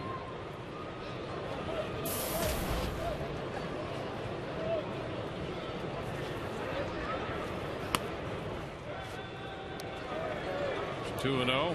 Sutton drove in the first 2 runs of the ball game for the Rays. He doubled home Pena and Joyce in the first. Walked his last time up.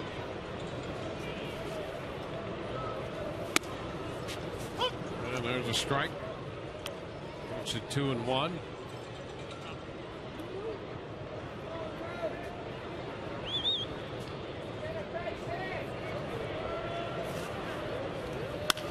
Ground ball. Diving stop by Escobar, and they throw to first in time. Sutton is the first out in the 6th. Nice play there by Escobar going up the middle on a hard hit ball by Sutton. You can send your favorite Rays players to the All-Star game this summer by logging on to RaysBaseball.com or filling out ballots at Tropicana Field. Vote now and vote often. Meanwhile, Brett Lawrie just finished his sprint from third base to short right field with Luke Scott, the Rays hitter, and they employ the shift on Luke once again.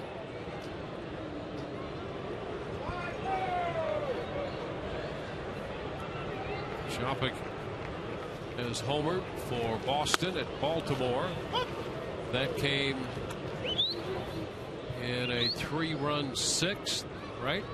Yep. Napa and Chopik hit home runs for Boston, and the Orioles have come back with 2 in the bottom of the 6th. Here's Scott bunting. So it's 5-4 right now. Boston leading Baltimore. In the bottom of the 6th inning, the Orioles continue to hit down by a run.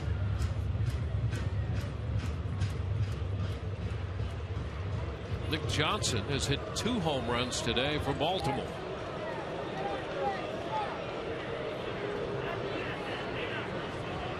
The home run he hit off the Rays up there was the first homer he'd hit in the big leagues in 2 years. He has 4 now. 1 ball, 2 strikes to Luke Scott.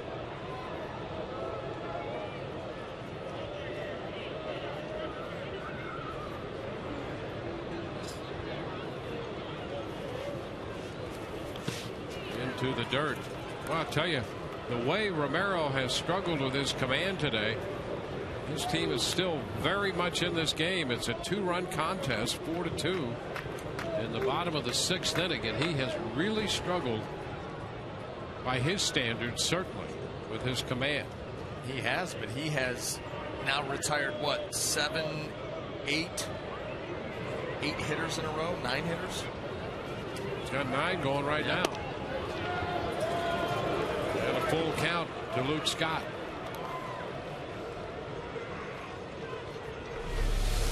Take a look at this pitch. Pretty close. Breaking ball in the inner half. They've gotten a break with that one.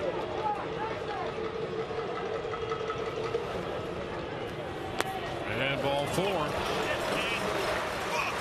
So Luke is aboard.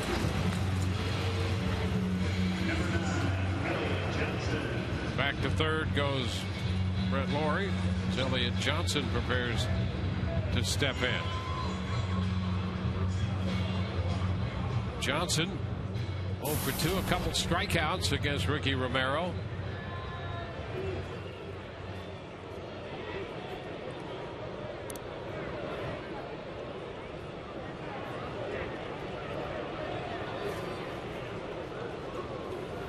And a bunt attempt. It's fouled, strike 1.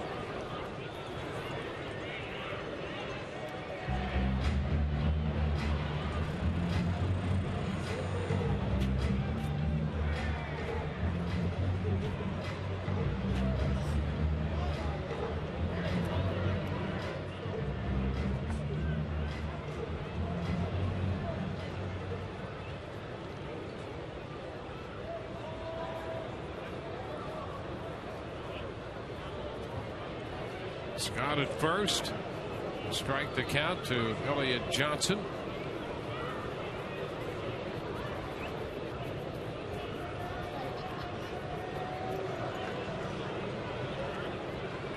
Elliott has made the most of his opportunity coming in. It started in 14 consecutive games First time he's done that in the major leagues. And he bunts foul. Puts him down 0-2. He's hit over 320 for the month of May. But down 2 strikes right now. Rays did their scoring early. 2 in the first, 2 in the third. We're in the bottom of the 6th inning at the moment.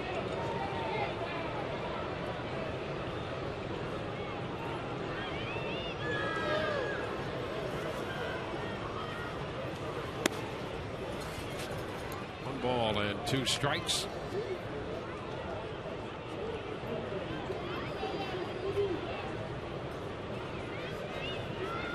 See if Romero stays with the plan of attack on Elliott Johnson. Both strikeouts have been very good curveballs, and he is thrown right on top of the plate, or right over the middle of the plate, dropped below the zone.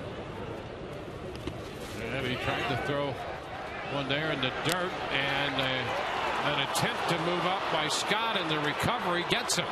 I mean, unless it got him on the helmet. I think that's where it got him. Joe West on the call. Boy, that's quite a recovery by the Blue Jays.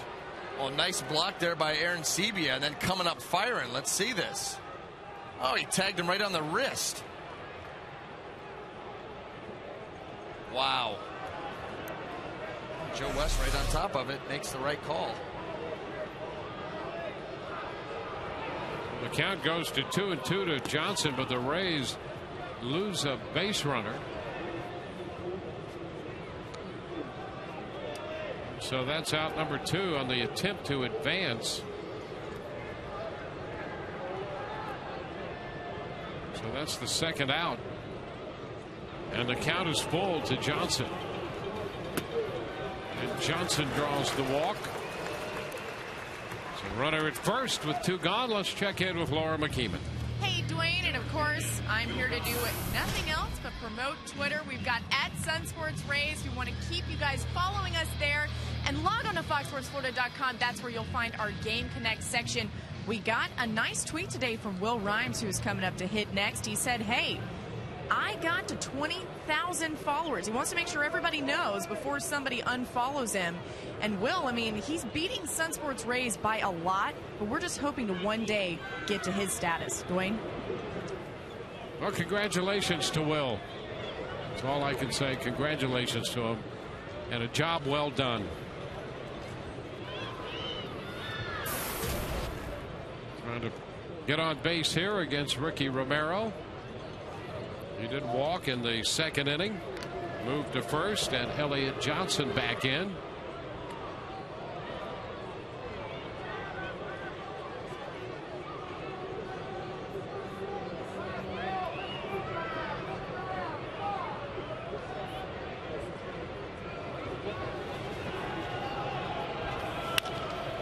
Sends a fly ball toward the line and left.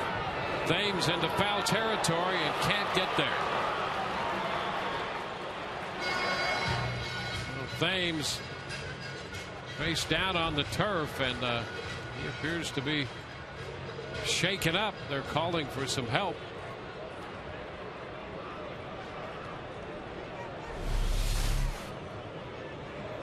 Well, here's the dive.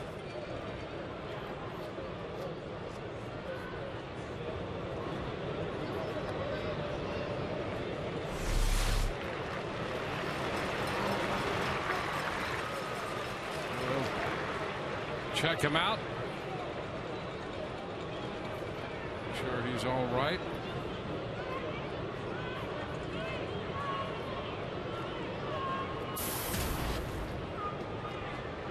George Poulos, their head trainer down there, along with John Farrell. Hey, we'll be with you Friday.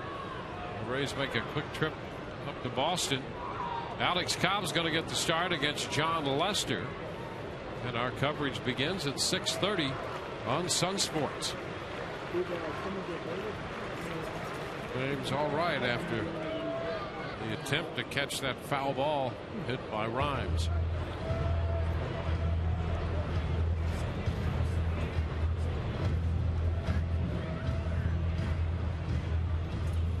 Well, Thames took a a semicircular route toward that ball as he headed into foul territory and came up just a little bit short. Johnson, runner at first.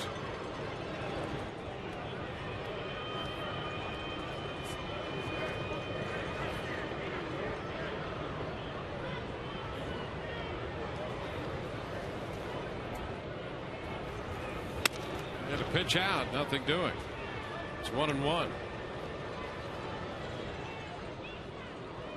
The Rays have only 2 hits. They've drawn 6 walks. It ties a career high walk total for Romero in an outing, its highest this year. And over to first.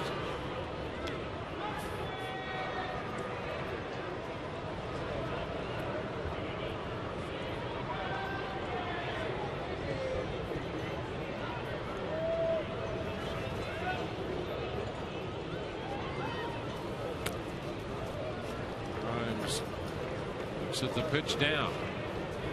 2 balls and a strike.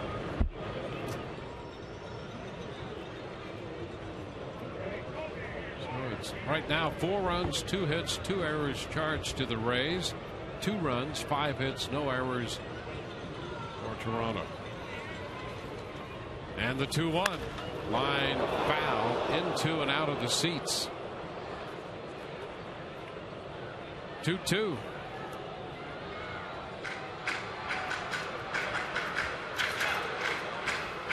Romero right now at 100 pitches.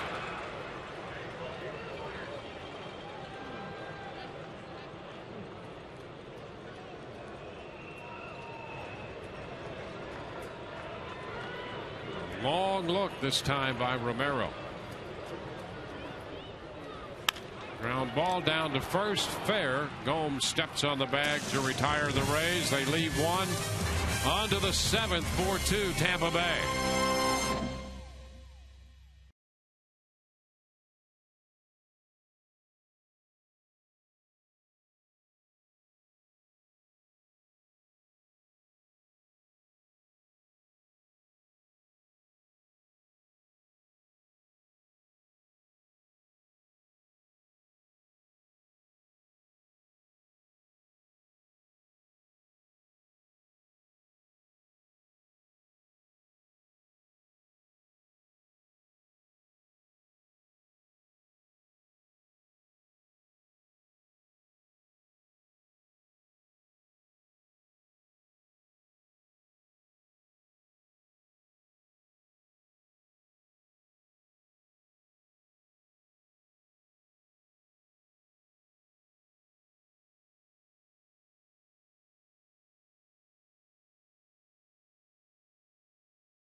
Acura dealers by Marathon Petroleum, fueling the American spirit, and by your local Southern Ford dealers.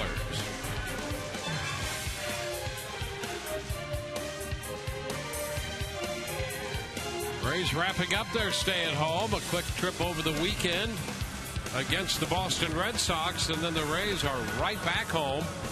They'll take on the White Sox and then Baltimore. White Sox in here next Monday, Tuesday, and Wednesday. And then the Rays will open the month of June, the first 3 days home against Baltimore. This is Brett Lawrie opening the 7th. A curveball misses. Shields threw 86 pitches through 6, and so that would be pitch 87 to open the 7th. strike since 87 still follows 86. Every time. Yep. Good to know you could count on something. 1-1 the count. Little chopper down to third. Sutton's throw is in time.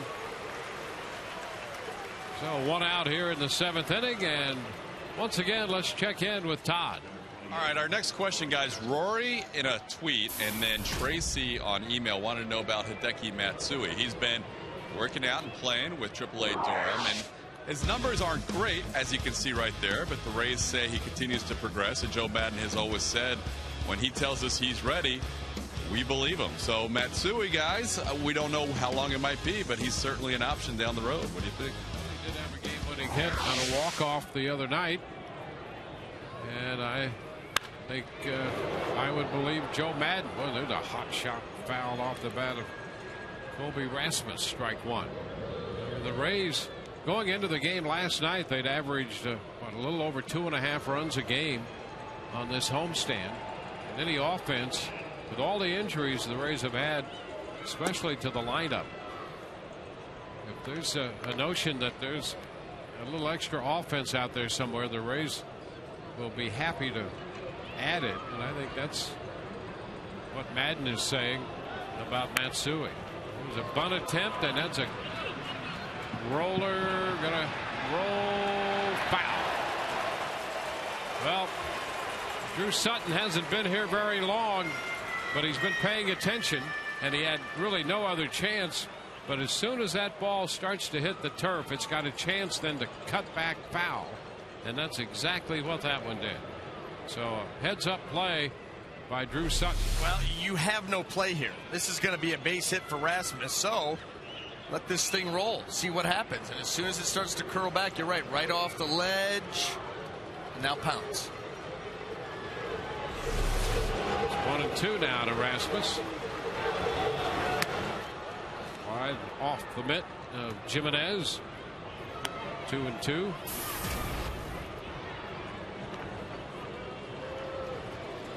By the way, they removed the error from Rhymes in the 6th, and it's certainly acceptable as well. They didn't have to give him an error there. A little tough to give him an error anyway. 3-2. The timing of that play was upset on the bobble and short, and so that error has been removed. The Rays now have been charged with 1 error, their 41st of the year.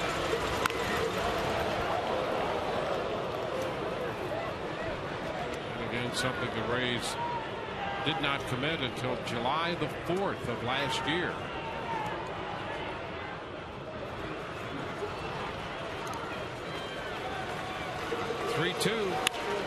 Shot back to center field. Upton will go back. He's at the track, and it's going to be over his head. Extra bases for Rasmus. He's around second and heads for third, and the throw is not in time. A 3-base hit. So Rasmus, who just missed a bunt single when it rolled foul on a 3-2 pitch, triples to center field. Well, and what's big about that, the hustle by Rasmus allows him to get to third with less than 2 outs. His ball hit hard to center, and BJ looks like he's just timing it up for the jump, and it gets over his glove. Looked like BJ was counting his steps back there, trying to read it, and then make a nice jumping catch, but the ball got over the glove, and the hustle allows Rasmus to get to third. Just 1 out. Now Yan Gomes, who drove it around with a fly ball to center in the 5th. Ground ball down to third, fair, back of the bag. Runner's going to hold, of course, and the throw to first in time. And a big out, number 2 right there. Gomes retired on the chopper to third.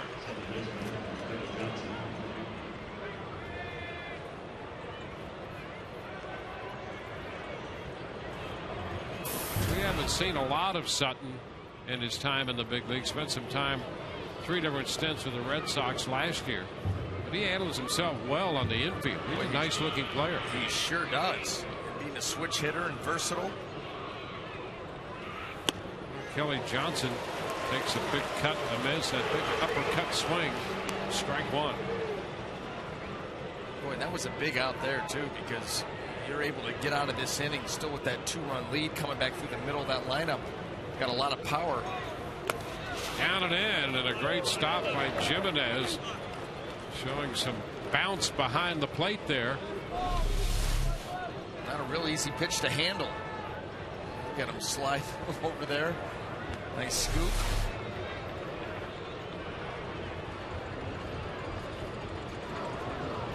1-1 count.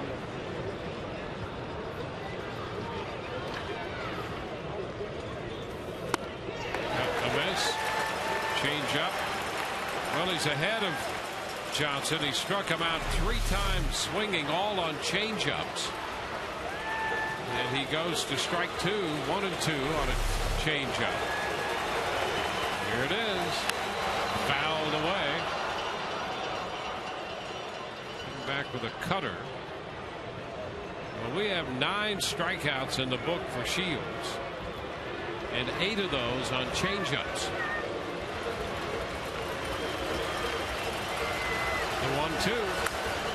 Bouncing ball. This one foul toward the Rays dugout. Went back to the changeup there. And why not? You struck him out 3 times. Strike 2 is a changeup that Kelly Johnson was out in front on. You know, the last time that he fouled off a changeup, Shields threw him another one and moved it a little bit further off the plate. See if he does the same thing here. And he got him. Swing and a miss. So he strikes him out. Got him again. That's 10 strikeouts. A little harder change, and the Rays still lead by 2.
Subscribe to MLB.tv today and see every Rays Out of Market game live online and on your favorite devices in HD quality. Visit RaysBaseball.com to order and get more details. MLB.tv, baseball everywhere. Rays lead by 2. It's a 4-2 game. The bottom of the 7th underway. Fastball taken low by Chris Jimenez. Chris looking for his first hit of the day. He's 0 for 2. 2-0. Retired in the 4th inning when he tried to bunt. There's Jason Frazier busy in the bullpen. Down the left field line for the Blue Jays.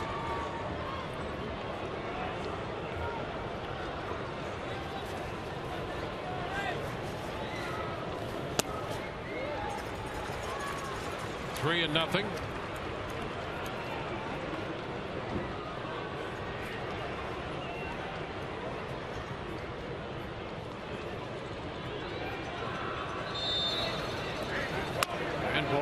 4 way high. 7 walks given up today by Romero.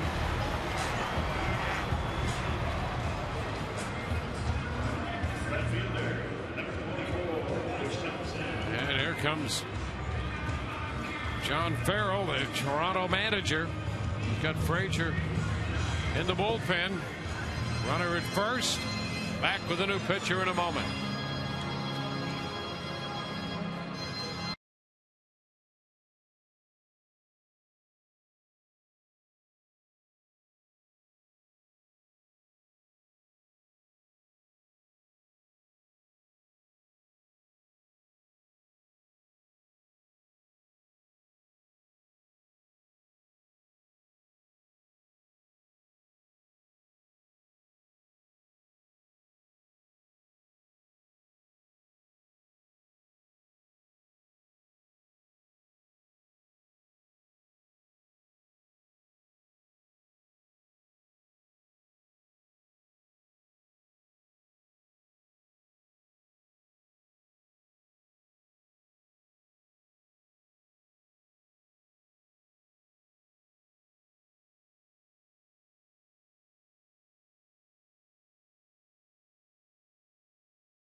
Ending the Rays lead the Blue Jays 4-2, have a runner on first with nobody out.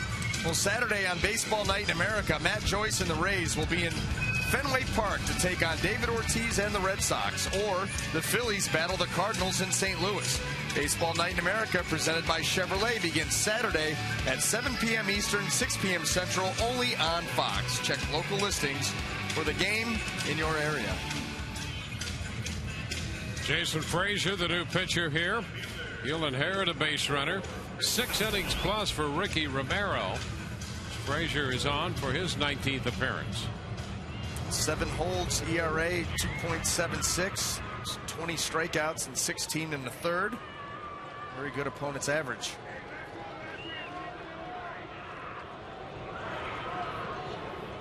Rich Thompson is the hitter. Swings away and fouls it at the plate. Strike 1. The Rays had just 2 hits off Romero, but a career high 7 walks allowed to go with 7 strikeouts. He also hit a man. So his command issues continue to be exactly that, an issue.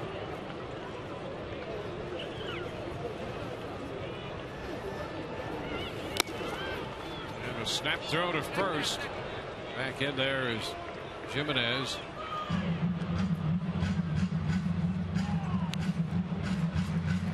The Rays once again having trouble getting the bunt down and moving the runner up. We've seen how many bunt attempts today, some for hits, some to try to move runners. Over.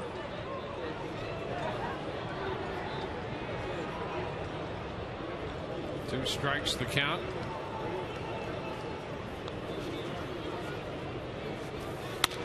Thompson started to go. Checked on the pitch up. 1-2. 33-year-old outfielder.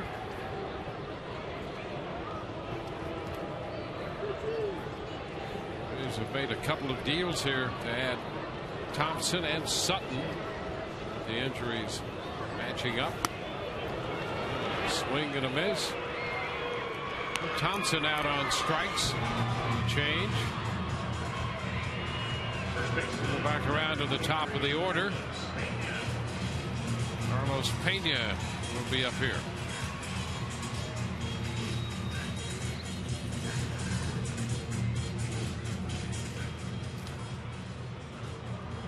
Carlos with a couple runs scored. He walked and scored in the first, hit by a pitch, and scored in the third. Struck out swinging in the fifth.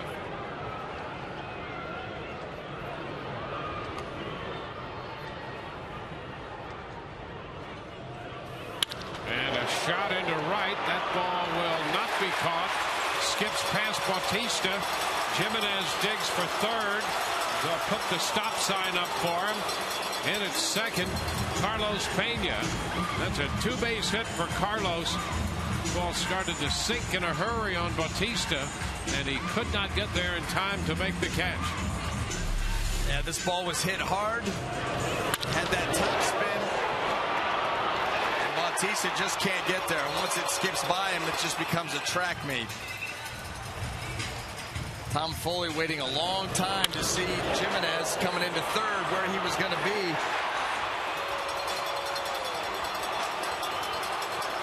Made the right call and holding them up in the race here with an opportunity. Second and third, one out. That'll bring pitching coach Bruce Walton to the mound. Talk a little strategy. Well, B.J. Upton will be the hitter.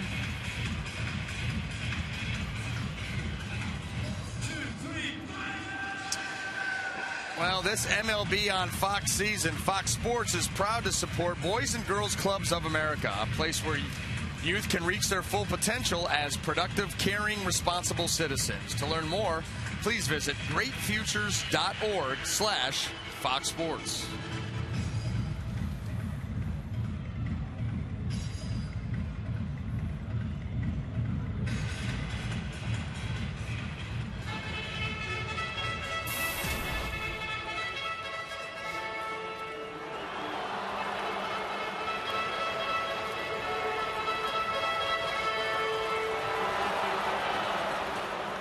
B.J. doubled and scored in the third. Blue Jays pull the infield up here in the seventh inning. This 4-2 ball game. Fastball is high. 1-0. Luis Perez up in the bullpen.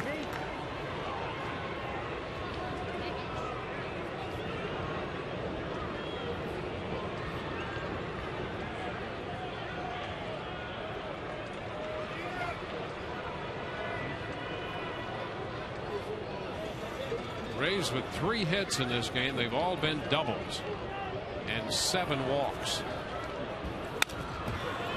Jay fouls the fastball back. 1-1. 34-year-old right-hander. Frazier will be 35 in August.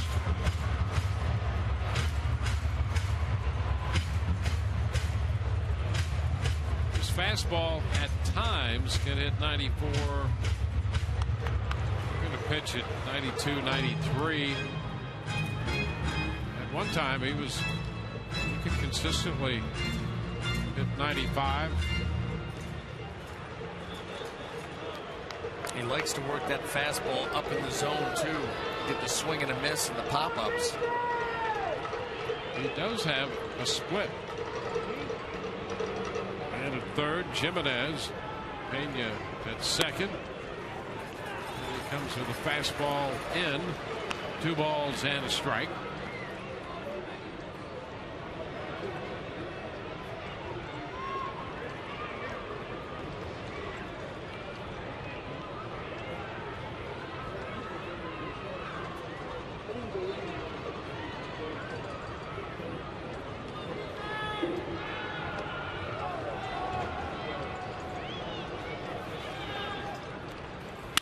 Ground ball, second base.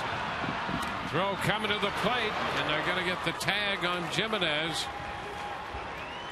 Upton hit the ball right to Johnson at second. So that's a fielder's choice with Jimenez cut down. Johnson to Aaron Sebia. 2 gone. Pena takes third. Upton at first, and John Farrell will come out again. Well, going on contact too, and Jimenez was really hung out there because that ball was hit hard and right at Johnson. Another pitching change coming. Back in a moment.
And for a smoother pour, it's not just a good time, it's Miller time.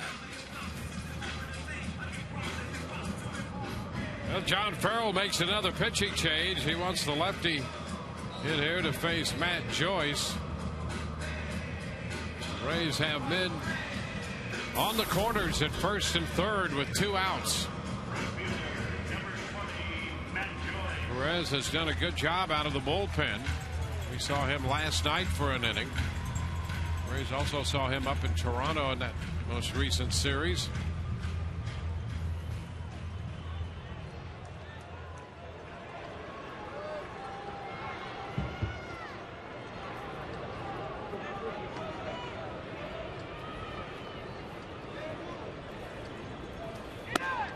Pitch to Joyce. Inside, a ball and no strikes. Perez has been very tough on left-handed hitting. They're just 4 out of 37 against him. Which figures out to a 108 average. Upton takes off. The pitch is down and away. Upton arrives safely at second.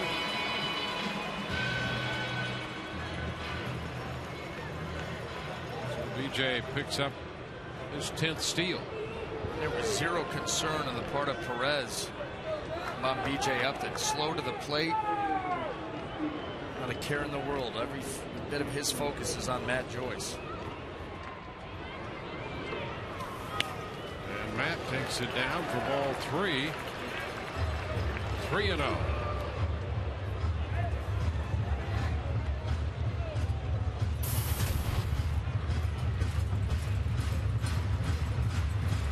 Two outs in the inning.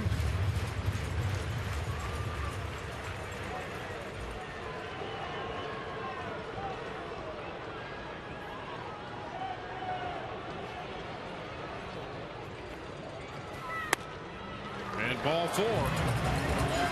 Joyce walks on 4 straight pitches. 8 walks drawn by the Rays. Farrell made the move to the bullpen to match up lefty, and now the bases are loaded, and Drew Sutton, switch hitter, up here with them loaded. Sutton got the big hit in the first inning that got the Rays out in front.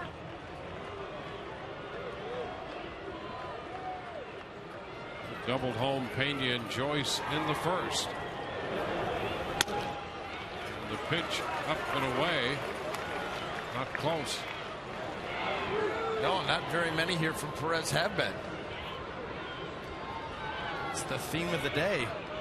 Rays offense just with 3 hits, but tons of base runners, and they've got 3 out there right now.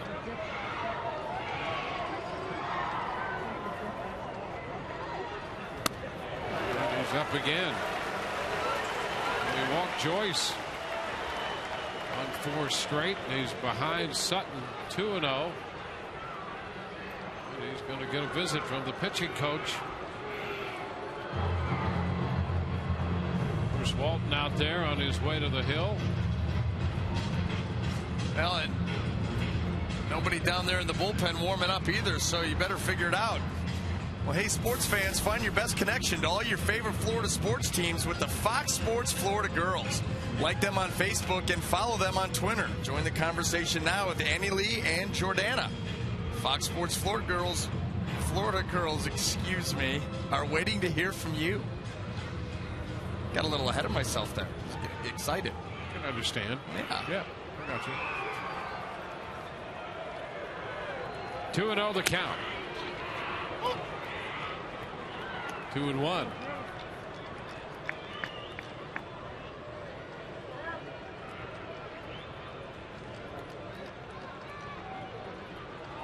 Two balls, 1 strike. Foul right back into the mid on that fastball. 2-2. Well, 92 miles an hour right there.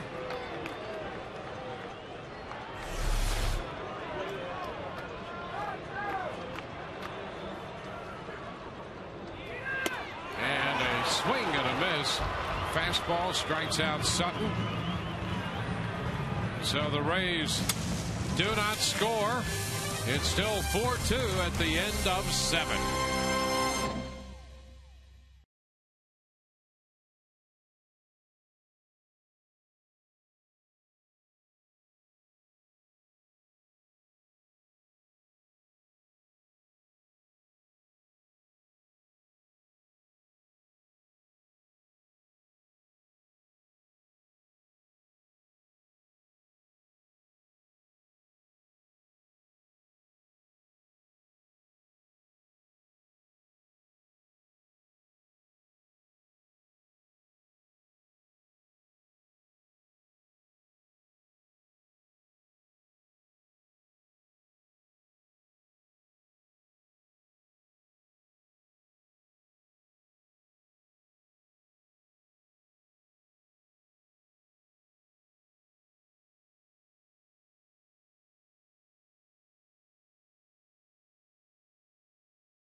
Headed into the 8th inning. Last year's Rookie of the Year is off to another hot start. So on Friday, June 1st, the first 10,000 fans get a Jeremy Hellickson Rookie of the Year figurine presented by the Tampa Bay Times. The Rays take on the Orioles as part of Friday Fest presented by Captain Morgan.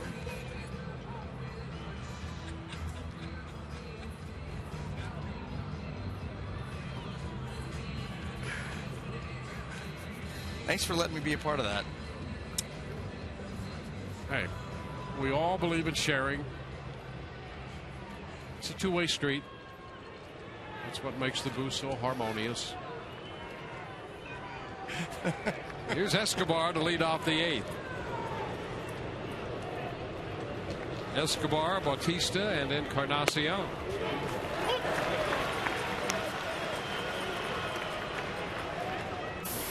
One strike to count to Escobar, the Toronto shortstop.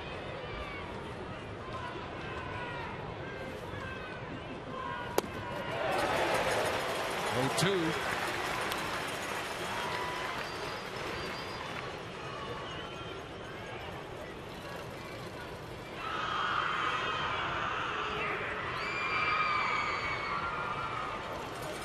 Escobar had a base hit in the 3rd. It's grounded out and struck out otherwise. And has this one roll right down to Pena.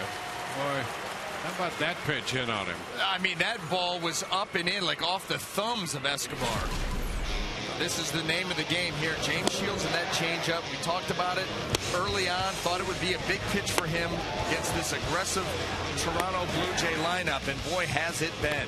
And he has been very good with it. A perfect match. Righties and lefties. Not discriminating against anybody. Taking them all out with it. He has 10 strikeouts in this game. And we've got 9 of them on changeups.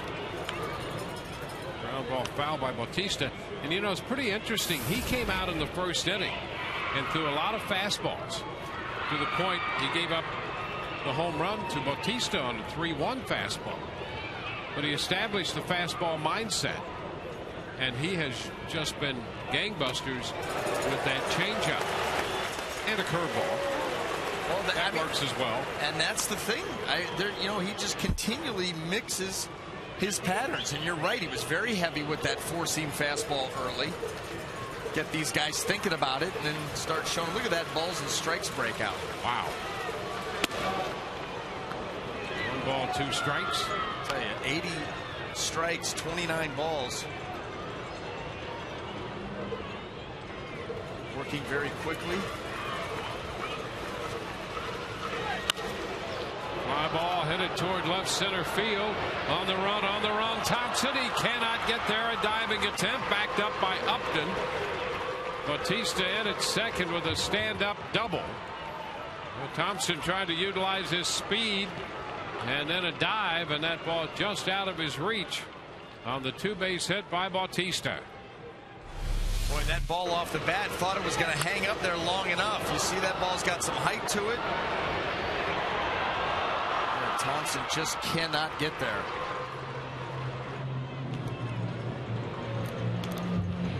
Just out of his reach as he hits the deck. And with one out and a runner in second in the 8th, Joe Madden comes out of the dugout.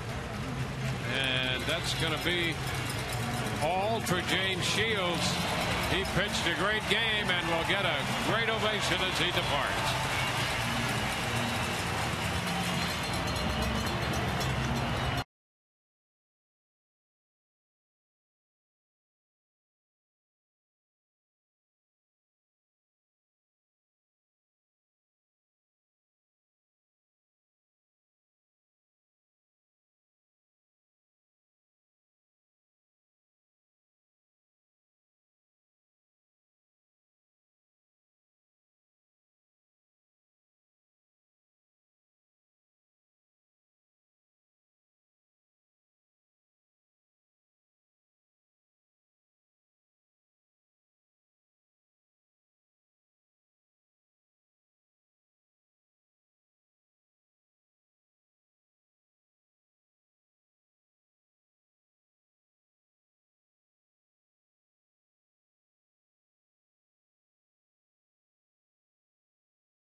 Presented by authority of the Tampa Bay Rays and may not be reproduced or retransmitted in any form. And the accounts and descriptions of this game may not be disseminated without the express written consent of the Tampa Bay Rays. Well, the Rays make a pitching change, and what a job by Shields today. 110 pitches, 81 strikes in 7 1/3 innings. He leaves with Bautista at second base, one out. Edwin Encarnacion is the hitter. Joel Peralta on the mound. And Peralta's pitch. Tapped foul for a strike.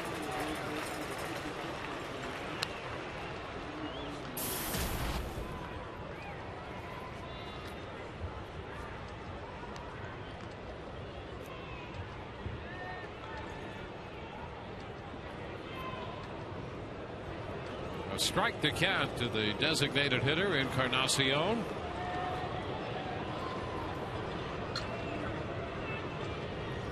A double by Bautista, his 4th of the year.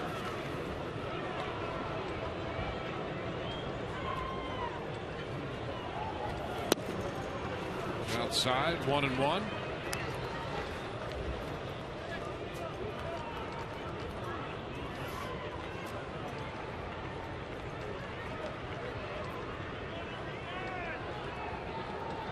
Peralta worked an inning in the game yesterday. Gave up a hit, picked up a strikeout.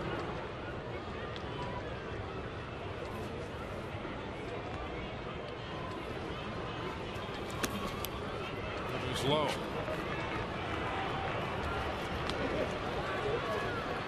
Two and one.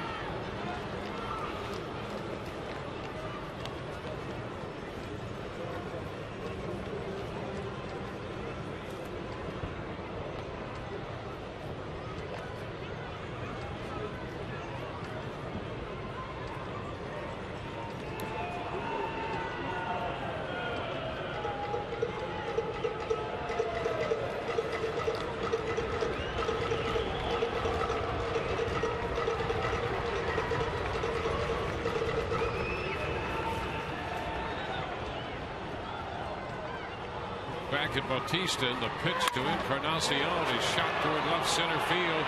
That ball's got some carry and will get out of here. A home run on a 2-1 pitch. Encarnacion hits his 14th home run of the year, and that will tie this game.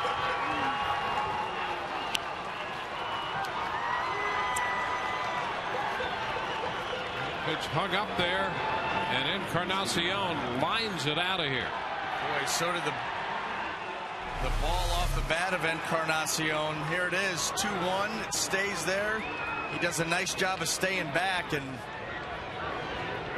at that, gets the good extension and able to rip that ball around into left center field and just get it out of here.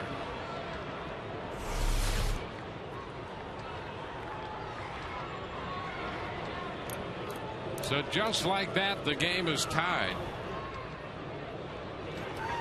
Aaron Sebia fouling it back. It's a strike. Double and a home run from the 3 and 4 hitters in the Blue Jays lineup.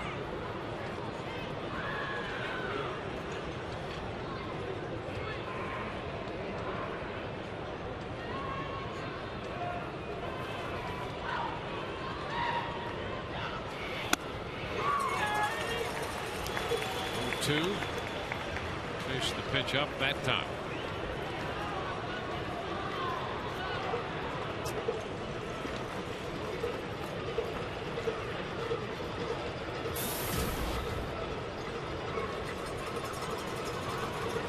Home run, a big weapon over the last few years for the Blue Jays. They picked up 2 today. Bautista back in the first, Encarnacion in the 8th, and we're tied 4-4.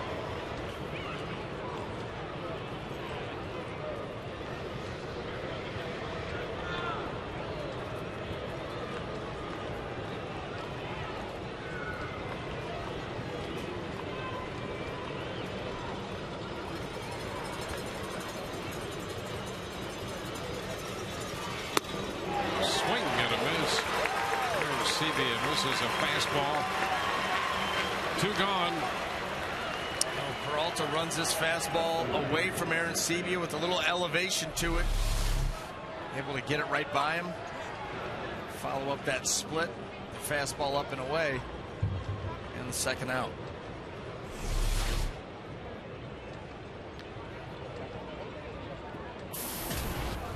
Derek Thames.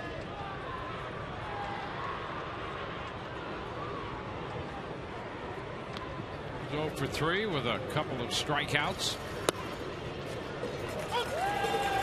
Pitch is a strike.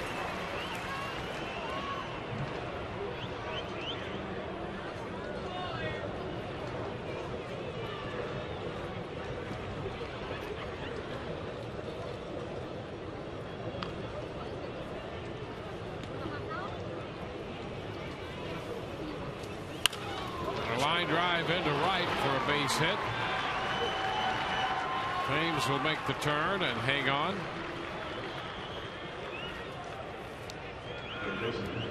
Will be the second hit issued by Peralta, the 9th hit of the game for the Blue Jays.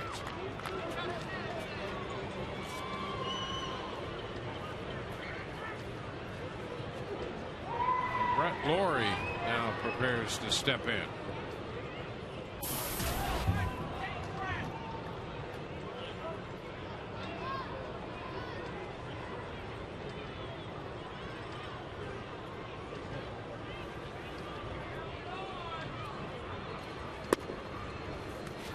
Misses low and away. 1-0.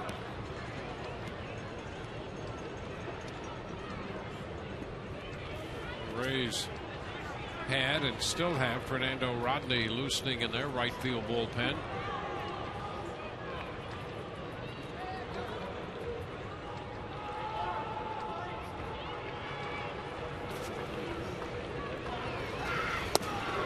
Cut and a miss.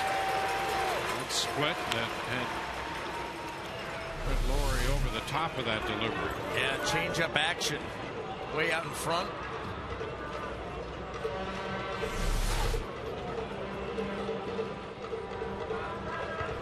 Rodney, who picked up his 14th save yesterday in the 8-5 win.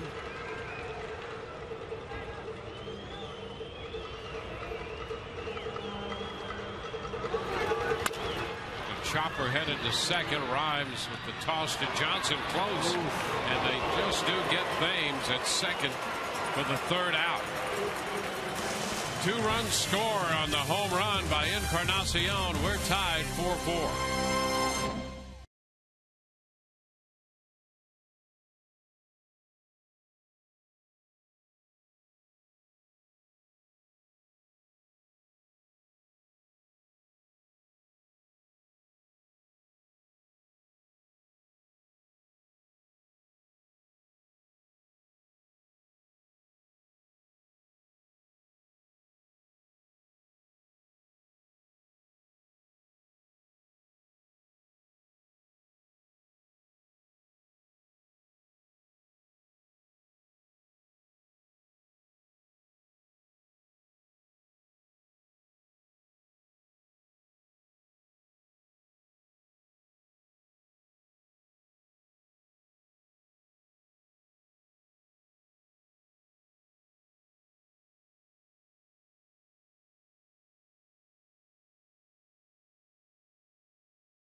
The Rays and the Blue Jays tied 4-4. Francisco Cordero is the new pitcher, and Luke Scott about to step in. Scott Johnson, and then Rhymes due up. Shift on for Luke as usual, and he pops it up foul. The ball's going to carry out of play. Strike one.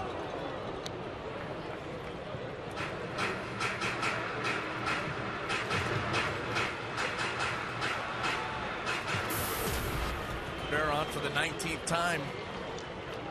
See the numbers there on the season. Well, no time for the Rays offense to lament the fact that Toronto's been able to come back and tie this ball game. And that's a strike. 0-2.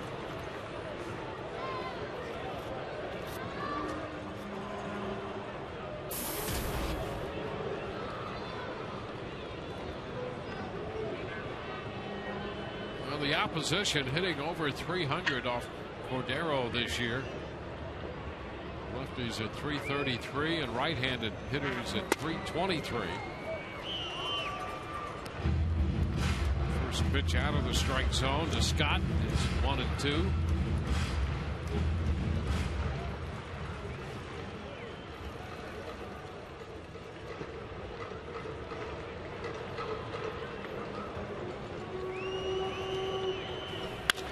Ground ball. It's going to be off the glove of Johnson. A diving stop by Laurie and right, but there's no play. And Luke Scott has a base hit.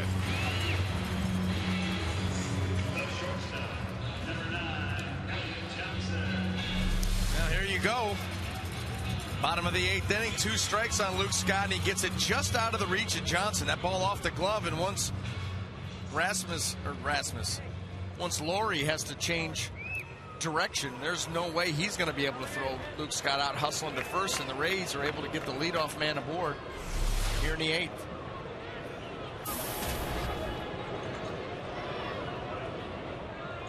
Now it's Elliott Johnson. Going to bunt, puts it down third base side, rolling, foul. Strike one. I think that makes 0 for 7. 0 for 7 attempts. Different styles, but over the course of the day today, not a good number.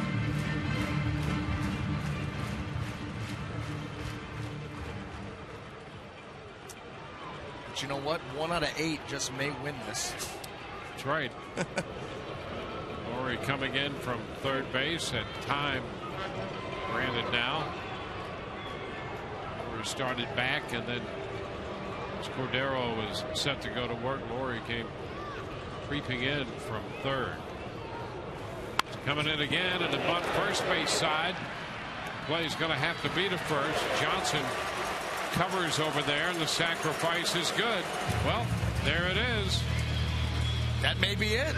There you go. 1 out of 8, baby. Got the runner into scoring position here in the 8th inning. Nice job there by Elliott. You saw no movement in that bat. He just let that ball come to it. Got the bunt down. Move Scott up.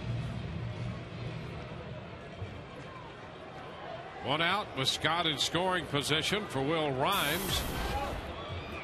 Will looking for his first hit today, 0 for 2 with a walk. Cordero keeps the pitch away from him. 1 ball, no strikes.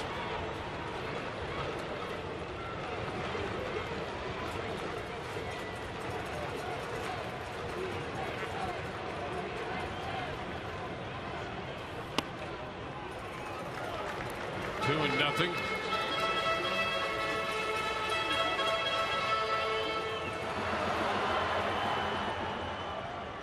So the Rays have a shot to grab the lead here in the bottom of the 8th inning.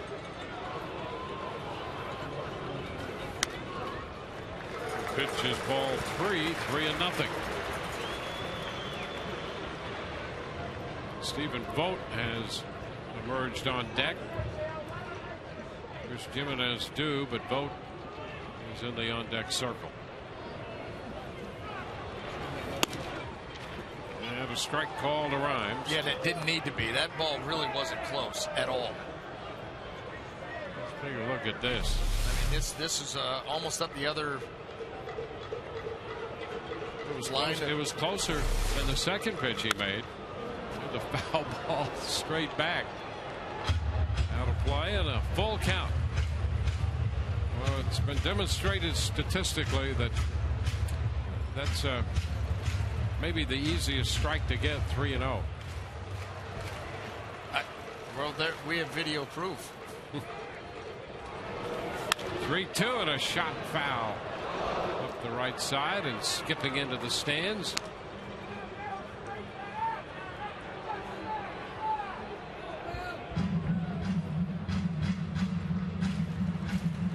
Four runs, 9 hits for Toronto, and 4 runs, 4 hits for the Rays.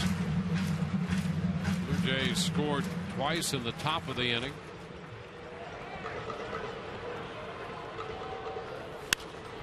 Rhymes fouls it away. Baltimore batting in the bottom of the 8th. They've closed the gap to 1, and that's the only one they get in the 8th. So that game will head into the 9th with Boston leading Baltimore in Baltimore 6-5. The 3-2 again. And a liner toward right center field with some hang time, and Rasmus makes the catch. Scott remains at second base. 2 gone, and now Jimenez will be lifted for Stephen Vogt.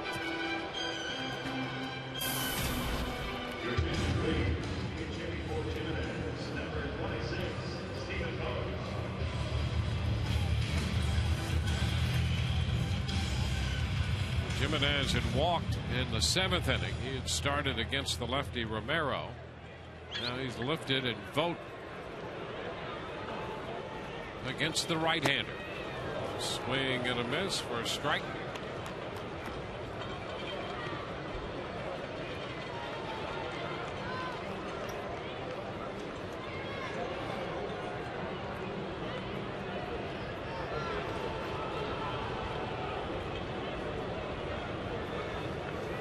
Darrow delivers. Both pops it back foul. A 2-strike count.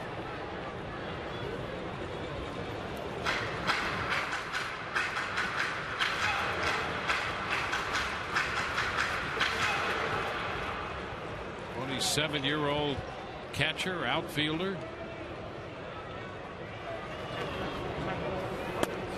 Takes it down.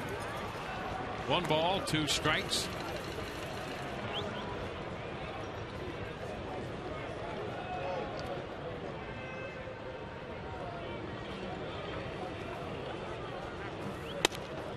It's inside. 2-2. Had an earlier stint with the Rays and actually made a couple starts in that one, but they were against Justin Verlander and Josh Beckett. So we'll start you against these guys. Yeah, a couple of tough assignments there. Still looking for that first big league hit. We got a chance to make a difference here. 2-2, and the count's going to go full. Well, he fell behind 0-2. But now has worked it all the way to 3 balls and 2 strikes. Get a ball in the zone here and be a hero.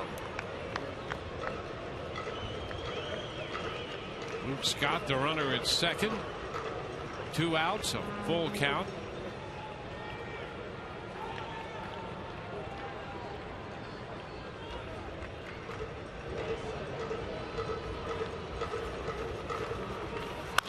Two and a little soft looper in the center. That's going to be caught by Rasmus, and that will retire the side. Rays leave a man at second. On to the 9th, 4-4 game.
Has been brought to you by Chevrolet and their award-winning cars, trucks, and crossovers. By Checkers, Feast On. By 5-Hour Energy. 5-Hour Energy salutes the troops. And by the 2012 GMC Sierra. It's our best Sierra ever.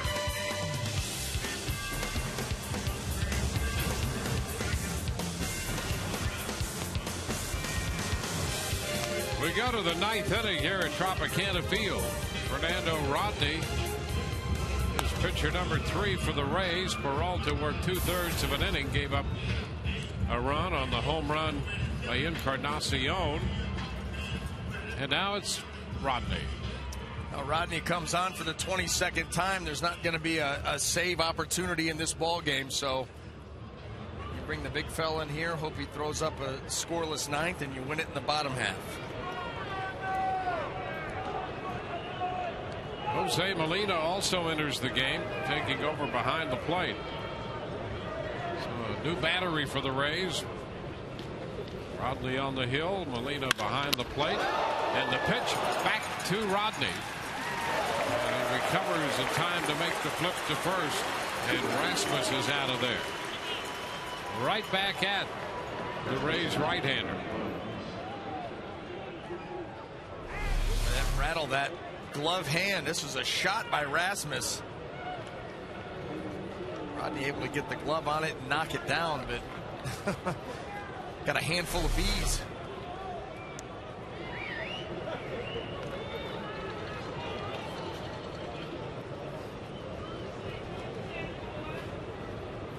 One out, base is empty. John Gomes takes the pitch low.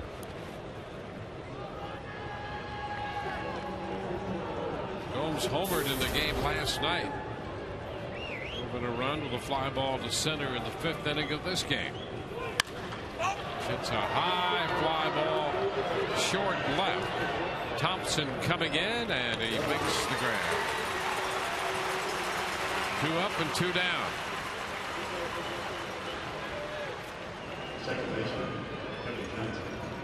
Go to the top of the order now. Here's Kelly Johnson.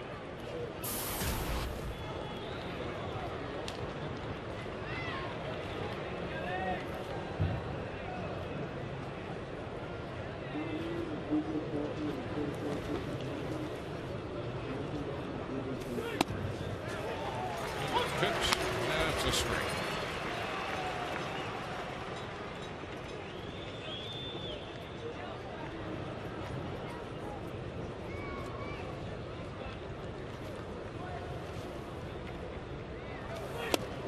Swing and a miss. 0-2. 97. Big heat there by Rodney. Way ahead here. Johnson struck out on 4 Shields changeups and lines this pitch into right. Joyce a couple of steps from the wall making the pickup, and Johnson's in at second. Well, he doubles on an 0-2 changeup from Fernando Rodney. He had struck out on changeups all day long against Shields. Well, this one stays middle of the plate down. Kelly Johnson, you see barely any stride at all. He's just really trying to put the bat on the baseball. Gets that ball down into the corner. Now the Rays. Runner out at second base, the Blue Jays do, with 2 outs here. Top of the 9th, Escobar.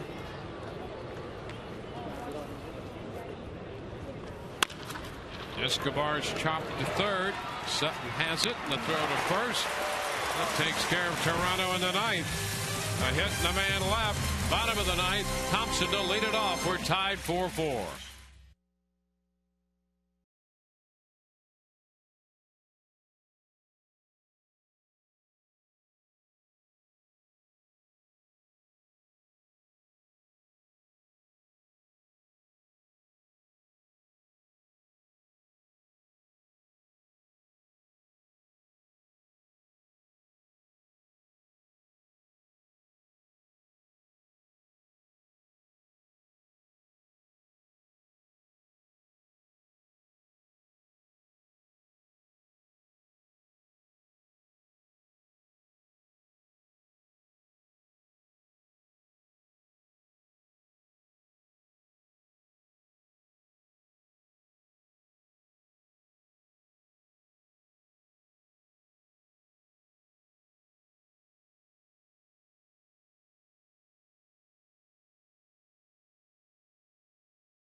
Don't forget now, coming up, Rays Live, the postgame presented by Checkers. Todd and Orestes will be around. They'll anchor the coverage from center field. The Joe Madden presser. Player interviews from the clubhouse. And Dwayne, you and I will break down something up here from the booth, provide some analysis. Something very important. Maybe on a home run right here. Well, the new pitcher is Casey Jansen. Throws a breaking ball. Rich Thompson up here. That's a strike. Jansen on for the 16th time. 15 in the third inning, 16 strikeouts. Nice job out of that Blue Jay bullpen. Foul back on a fastball up. 0-2. Omar Vizquel is also in this game at second base. The veteran infielder. Vizquel at second now.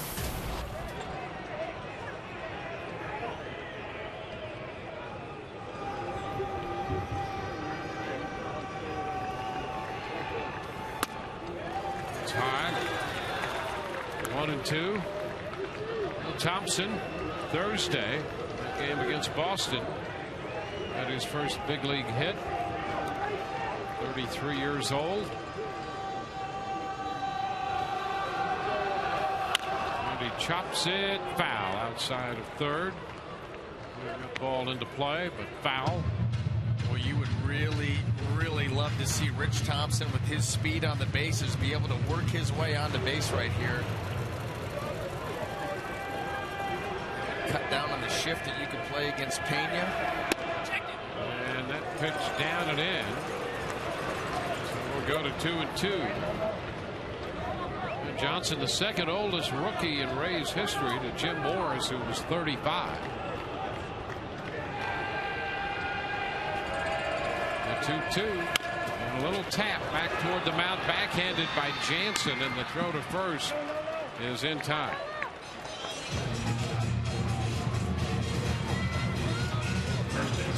Go to the top of the order now. Carlos Pena facing Jansen. Carlos an 0-for-4 lifetime mark with a walk against Jansen. Carlos has been on base 3 times today with a walk. He was hit by a pitch and he doubled in the 7th.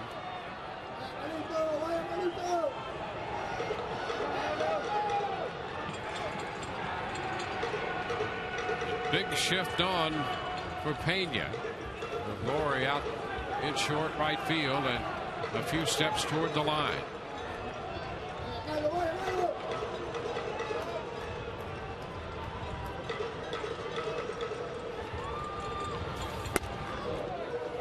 He takes the pitch for a ball. Fastball.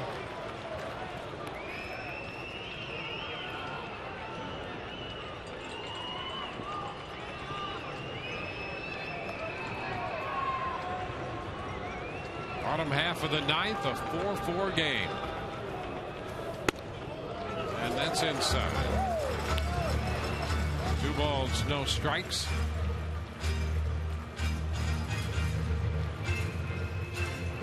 Pena certainly could end this with one swing of the bat.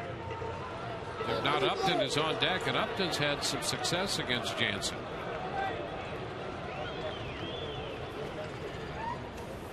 Big cut. Pena tried to end it there, and it's 2-1. Jansen here with that little cut fastball. That ball's kind of running up and in on Carlos and gets above his bat.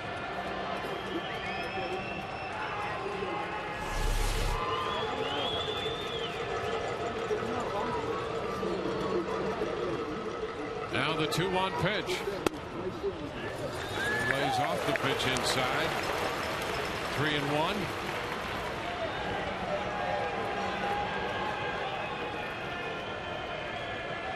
Jansen pitched the 9th inning in the game here on Monday night.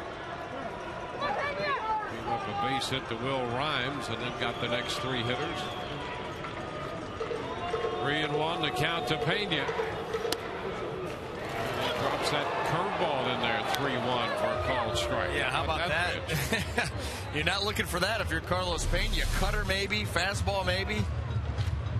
How about the hook that starts on the outer edge and he drops it right to the middle of the plate?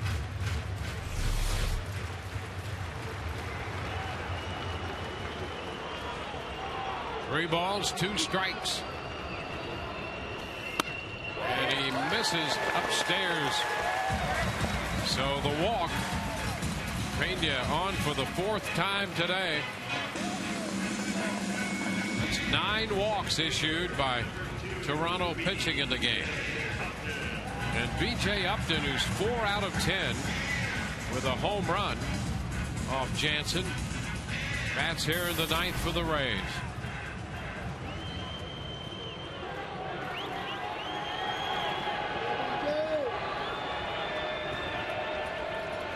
B.J. doubled and scored a run back in the 3rd. Swings and misses. Strike 1. Well, B.J. was trying to end it right there. Well aware, I'm sure, of his success off of Casey Jansen. He's been on a nice little hot streak over the last week.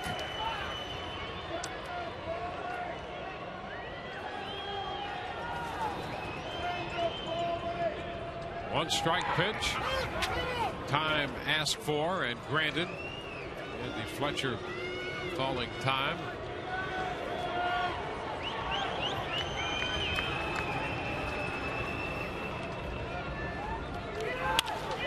Ball base hit through the left side. Pena moves up to second base. And the Rays have something cooking in the bottom of the 9th on a walk to Pena. And the base hit into left by B.J. Upton to get Matt Joyce to the plate. Well, B.J. gets that ball away from him, stays back enough, reaches out there, hits it hard on the ground, right into the hole. Perfectly placed. And now the Rays, 1st and 2nd with 1 out. Matt Joyce coming to the plate. Nobody warming up in the Toronto bullpen. This is all Casey Jansen. Well, Matt Joyce has drawn 2 walks. He scored a run after walking in the 1st inning. He is 1 out of 4 against Jansen.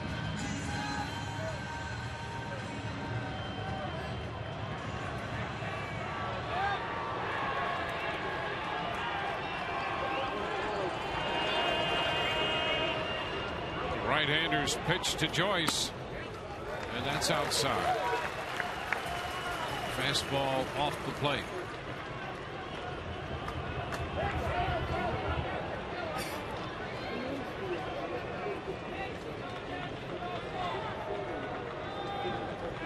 Pena takes a lead at second base.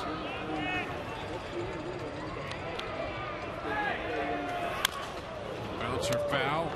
The shortstop Escobar trying to keep Joyce as close as he can to the bag. Pascal shaded toward the hole on the right side with Joyce up there. And Pascal just trying to create some awareness in Pena's mind that he's there. Meanwhile, Pena trying to get as big a lead as he can.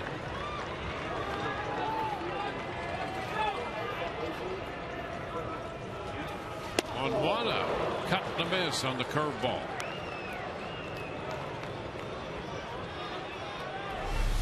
Matt Joyce fooled on this pitch. Over the top of it, he was out in front. The speed and the plane got him. Jansen up in the count 1-2.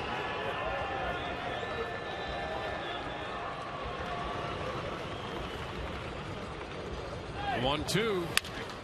Fouled the other way.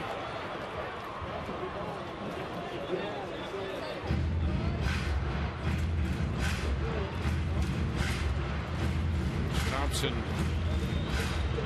pitcher first to start the inning. Then Pena drew a walk, worked the count full and walked. Upton singled through the hole on the left side of the infield. Now it's a ball and 2 strikes the count to Joyce. And it's low, blocked by Aaron Sebia. Yeah, the nice block there by JP on a ball in the dirt. Rays runners are looking to move up here any way they can. His curveball well off the plate. But Aaron Sebia does a nice job of funneling that ball right back out in front of him where he can pounce on it, make a play if need be.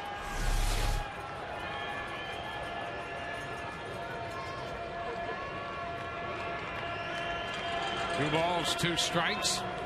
Jansen taking a little too much time for Joyce, who asked the plate umpire Andy Fletcher for time and receives it.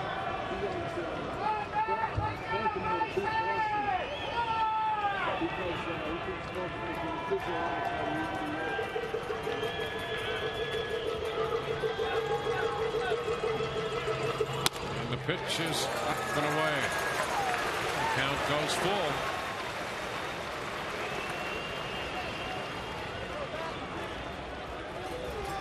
Well, this is a huge pitch here for both of these guys, Joyce and Jansen.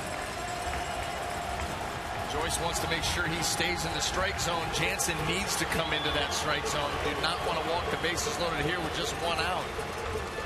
And here we go, 3-2 the count. The pitch made, and Joyce is out on strikes, and he threw him a curveball, 3-2, and strikes him out. Well, that's a gutsy pitch there by Jansen, because that ball either right at the bottom of the zone or out, but he got him to swing at it earlier in the at-bat. That's another nice pitch.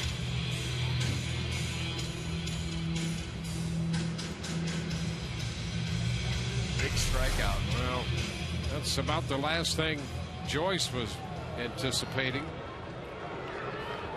And here's Drew Sutton, who drove in the first 2 runs for the Rays back in the first. He does have 1 lifetime at bat against Jansen. And he's 0 for 1. And the fastball is a called strike. Well, this would be an apt ending if Sutton, who's hitting cleanup for the first time in his career, and he opened the scoring with the 2-run double in the first for the Rays, up here with a chance to end it in the bottom of the 9th inning with 2 men on and 2 men out, and the game tied 4-4.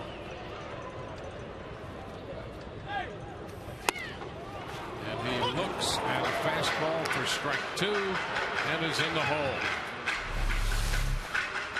Well, the first pitch very well placed, and this one just off of it.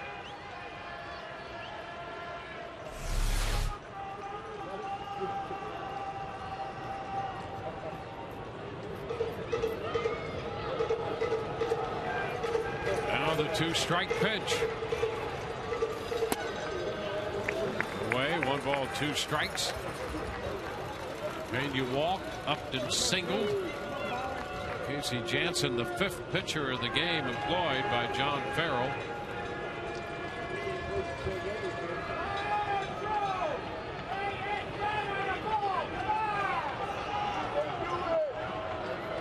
And right now it's Sutton and Jansen.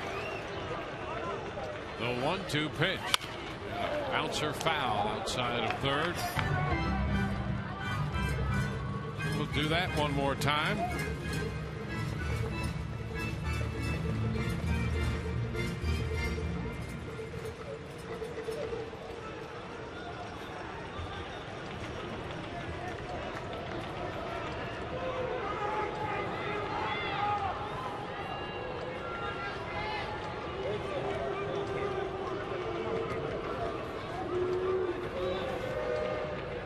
Two again.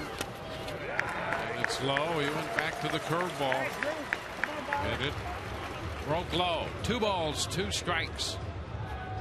Well, Luke Scott is on deck, and he has just a handful of at-bats against Jansen. 3 to be exact, but 2 hits and a home run. So if Sutton can't end it here with a base hit, just get on base and give Scott a chance. 2-2 the count to Drew Sutton right now. We promise we'll give you an assist. The 2-2, and ball 3 is inside. It's all the way out. This is the 3rd 3-2 count Jansen has had on a hitter in this inning. 3-2 to Joyce, and then threw him the curveball to strike him out. Rays 3-2 to Drew Sutton.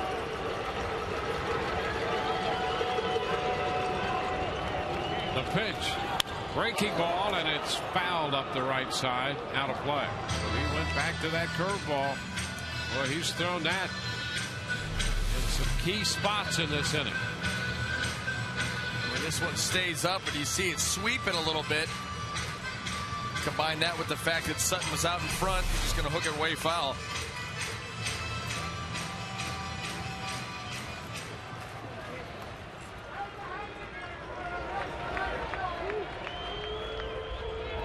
A 3-2 count to Sutton. Jansen to the plate.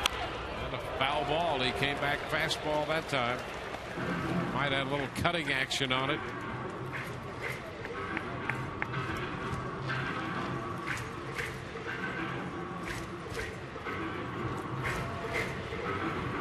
The Rays have been out hit 10-5.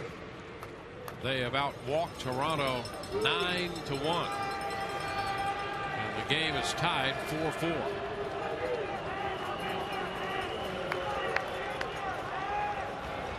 And for the third time, a 3-2 pitch hit on the ground right side. Diving stop, but nobody's covering first. And the runner's going to try to score. Throw to the plate. And Pena is out at the plate. No one covering first. Pena tried to scoot home from second. So that's a base hit for Sutton. And Pena is out at the plate. We're going to head into extra innings. So the Rays pick up a couple of hits and a walk, and here's Pena trying the element of surprise. And he's out with Aaron Sebia putting the tag on him. 4-4 tie.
Are presented by Jack Link's Beef Jerky all season long.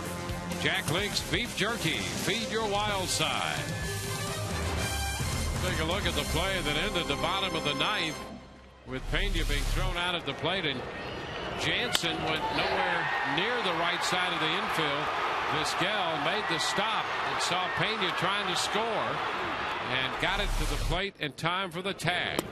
And so we go to the 10th. Jose Bautista facing Fernando Rodney, who has 2 stints of over 1 inning, and he's pitching again here in the 10th inning after working the 9th. Pitch is a strike, so the count goes to 1-1. So the Rays with a couple of hits in that 9th inning and a walk, but no runs.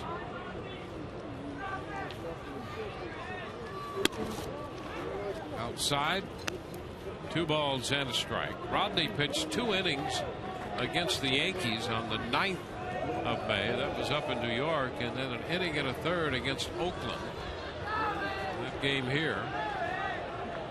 So that stint on the 5th of May, and then the 2-inning stint on May the 9th against the Yankees. High popper left side. Johnson and Sutton, and it's going to be Sutton, the third baseman, making the catch. So they get the big bat of Jose Bautista, and now he'll face another big bat in Edwin Encarnacion. He's the reason we're tied. He hit the 2-run home run in the 8th.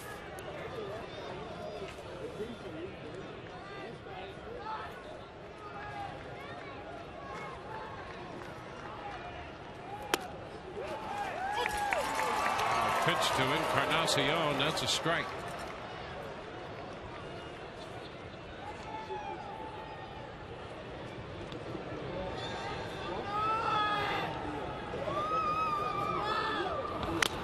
Big cut. And a foul ball back on the fastball.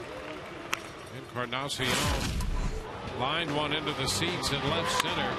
There wasn't much question about that. He got some loft on it. No, he did a nice job of following that curveball by Peralta down. Really got good finish at the end of that swing. A lot of power. Upstairs, fastball at 97. 1-2.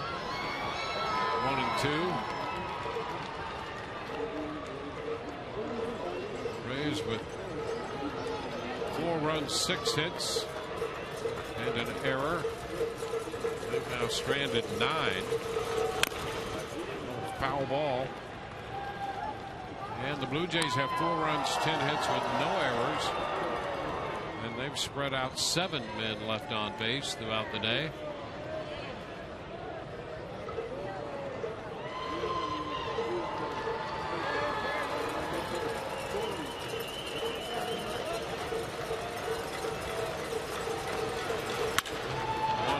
Hit up the right field side. That ball is going to slice foul. Still a ball, 2 strikes. Now the Rays and Carlos Pena taking a calculated risk there in the bottom of the 9th, trying to use the element of surprise to end this game, and Carlos caught at the plate. 2-2. Boy, with first base uncovered, it certainly gave them an option in that situation. Bases loaded with Luke Scott coming up, who had some success against Jansen, or pushed the envelope a bit, and they did. And Pena was cut down at home plate. You had Omar Vizquel, who had just come into the ball game out there at second base, but I mean, how many throws has he made in his career? Loose, ready to go, and all he had to do was basically get it to Aaron Seavey on the fly, and they were going to have a good play. Tap right side. Rodney's going to have to cover. He does, as Pena tosses the ball to him. Jansen, yeah, he stays put. Vizquel does a nice job getting to it. Nobody there. And there it is. Just get it there. In plenty of time.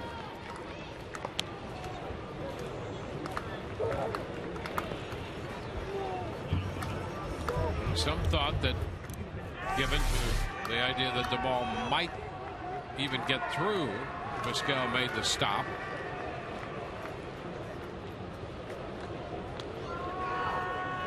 Aaron Sebia, JP Aaron Sebia, swinging and missing, strike 1.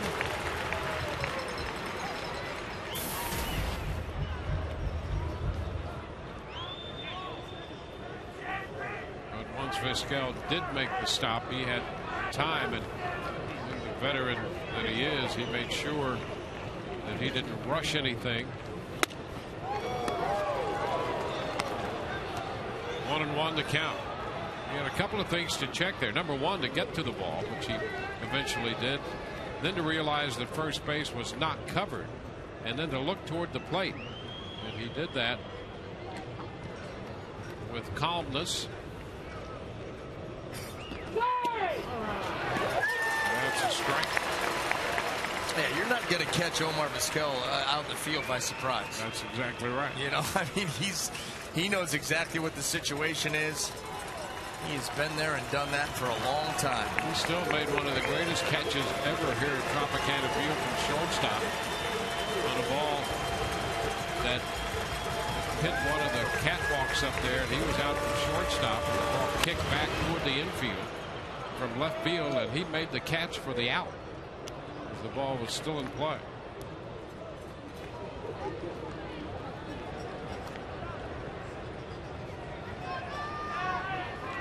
Like a cat out there, he's going to land on his feet wherever he is. 1 ball, 2 strikes. Upstairs, 2-2. The Rays with the day off tomorrow. That's one of the elements that have forged them the opportunity to have Rodney pitch more than just the 1 inning. He's out here in extra innings in the 10th. 2 outs, bases empty. 2-2 count to Aaron Sebia. And he got him. Got him with the change. Molina's throw down to first. 1-2-3 go the Blue Jays. We're headed into the bottom of the 10th. Tied 4-4.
Jose Bautista's first inning home run opened the scoring, made it 1-0.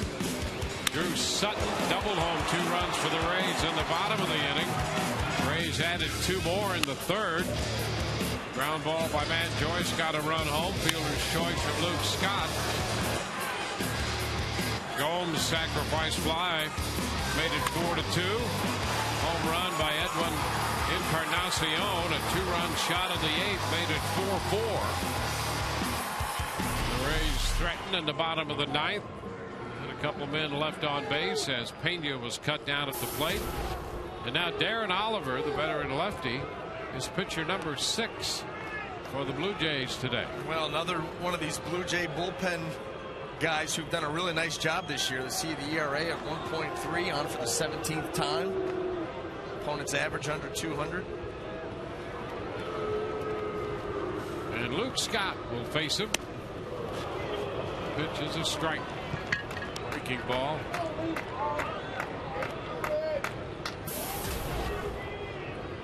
Scott had a base hit in the 8th. He walked in the 6th. As we mentioned, he drove in the run with a fielder's choice ground ball in the 3rd. Grounding out the his first time around. The checks on the fastball in time, and it's 1-1.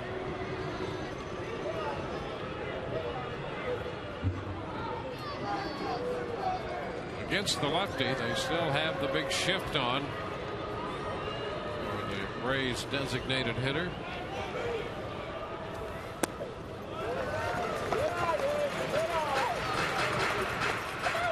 2-1 to count.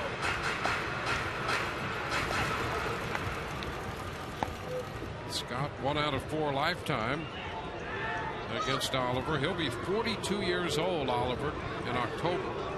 This is his 20th major league season. And a strike called on the inside edge. Scott didn't like it, and the count is 2-2. He didn't like this pitch at all. He had just seen that same exact pitch called a ball. This one called a strike. Take a little time, walk around, regroup. Be ready to hit here at 2-2.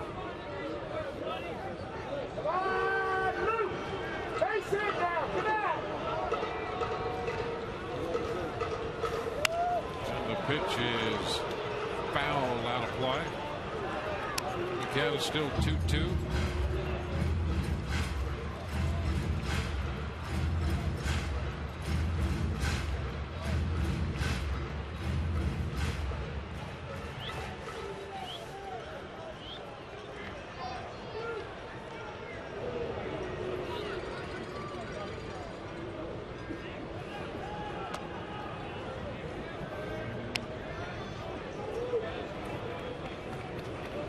Scott trying to work his way aboard against Oliver.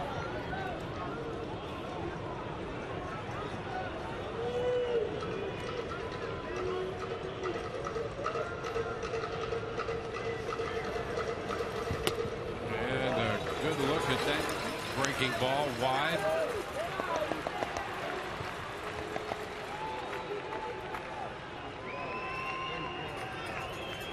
Full count.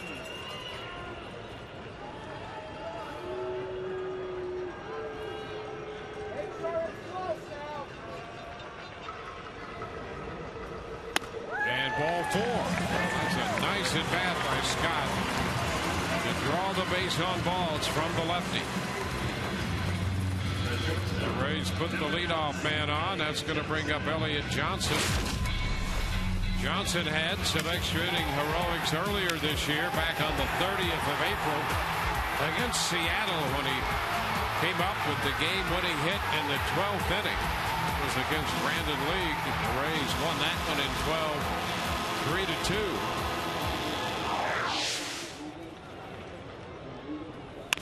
A little tap going to be foul. Third base side for a strike.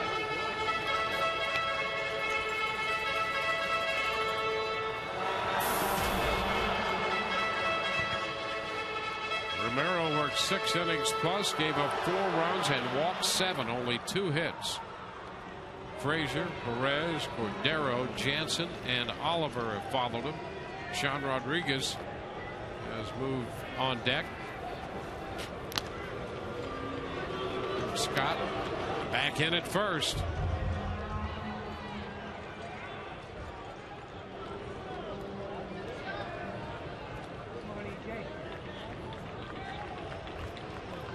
Red Sox have beaten the Orioles 6-5 in Baltimore. Pitch is high. 1-1. Johnson has walked and sacrificed today after chalking up a couple strikeouts in his first 2 plate appearances.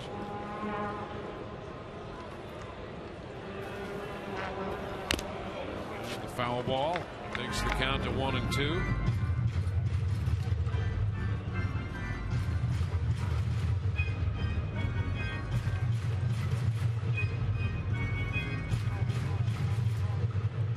Oliver making his first appearance in this series. The Rays did see him up in Toronto for a fraction of an inning in one of those games up there. Foul ball. Count still 1-2.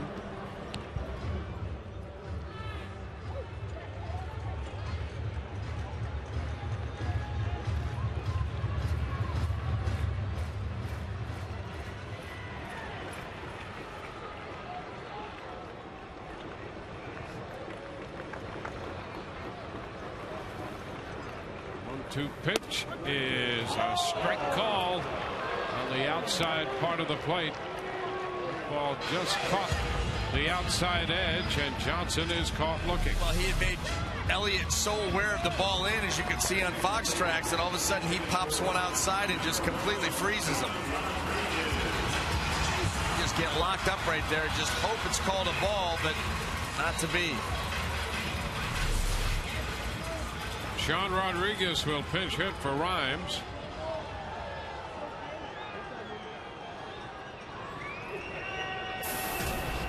Rodriguez and Zobrist not in the Rays lineup today. The original intent was to stay away from both of them, just to give them a couple days back to back with the off day, and the Rays using that tomorrow as a travel day. But Rodriguez called upon to pinch hit in the 10th inning.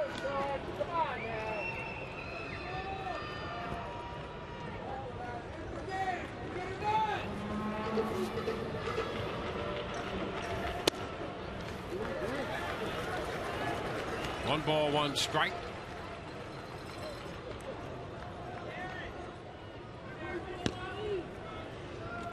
Jones only had one at bat in his career against Oliver. That was a strikeout. He swings through this one. Ball, 2 strikes. Daniel Bard got that win for Boston. He's 4-5. Nick Arrieta, the losing pitcher, 2-5 now for Baltimore.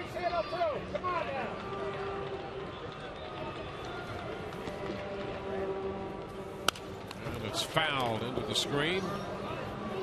Count remains 1-2.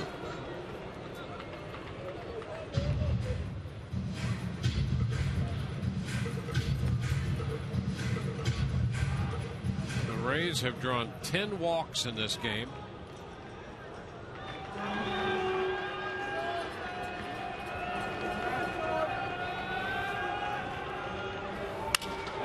Fly ball lifted into center. Rasmus, and now coming over from right, Bautista, but it's Rasmus, the center fielder, making the catch as they crisscross. 2 outs. This ball softly hit into right center. Rasmus just jumps in front of Bautista. Bautista still didn't realize at the very end, both calling for it.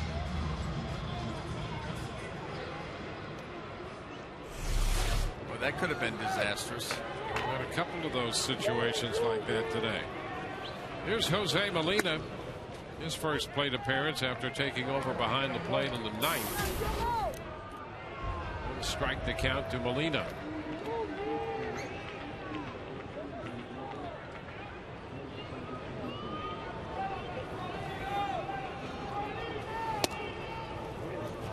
Molina gets the back foot out of the way. 1-1. Highest walk total for the Rays ever in a single game is 12. It was in June of 2010 against the Marlins. They walked 10 times today. Pitch down and in. 2 balls and a strike.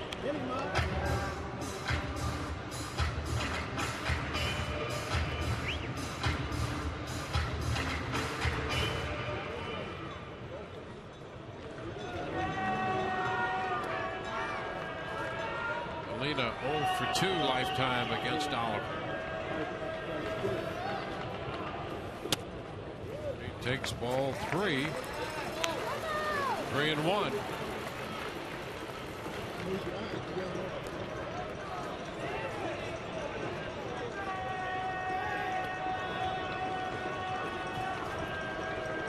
Scott walked to open the inning, and Molina takes strike 2, and the count is full on him.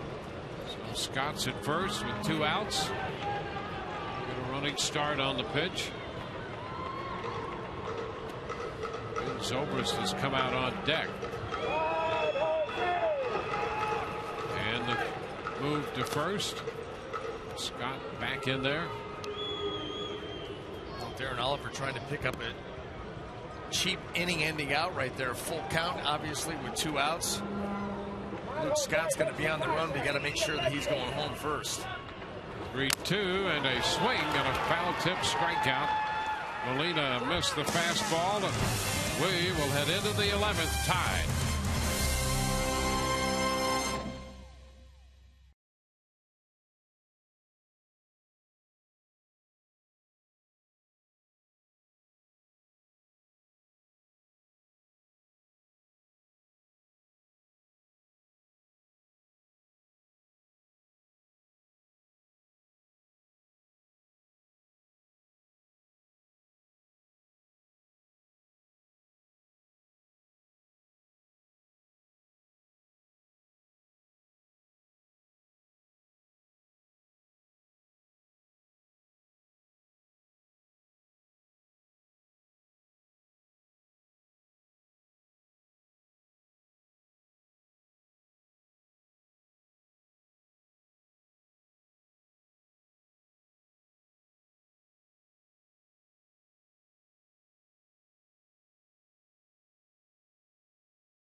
Presented by Jack Link's Beef Jerky all season long.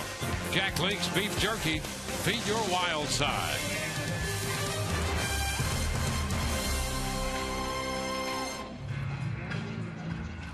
Midweek afternoon game here. The Rays and the Blue Jays in extra innings. Jake McGee's going to be the new pitcher for the Rays to start the 11th. Well, Jake's on for the 19th time. 0-1 record, ERA under 2. You see 18 strikeouts, 13 2/3 innings. And this is what it has come down to, the battle of the bullpens.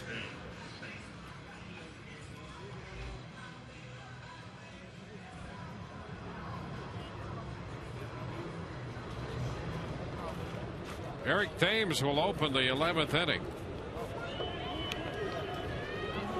Drew Sutton now at second base, moving over from third as Sean Rodriguez stays in the game to play third base.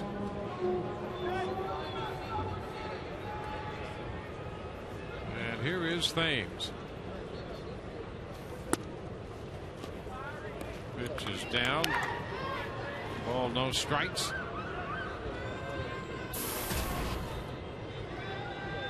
Shields for 7 1/3, Peralta 2/3, and Fernando Rodney worked 2 innings. Fastball at 95, foul back. It's 1-1.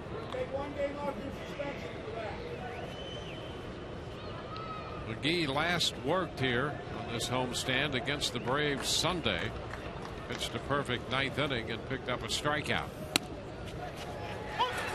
That's a strike. He's ahead here with a 97-mile-per-hour fastball, running the count to 1-2. McGee was part of that game started by David Price, the Tim Hudson-David Price battle. Now still 1-2, and the Braves won that game 2-0.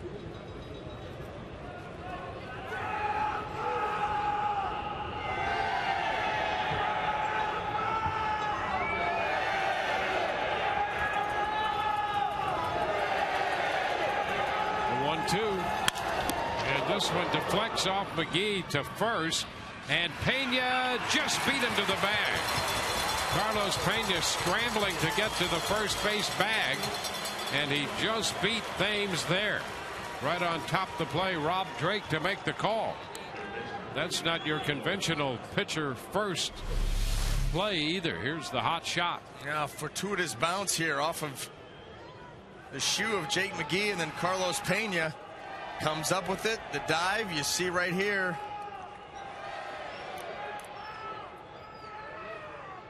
Very, very close. And he gets him.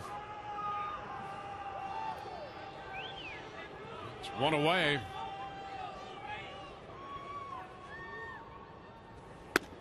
Brett Laurie, pitch to him is a strike. Laurie singled and scored back in the 5th inning. Giving him 1 for 4.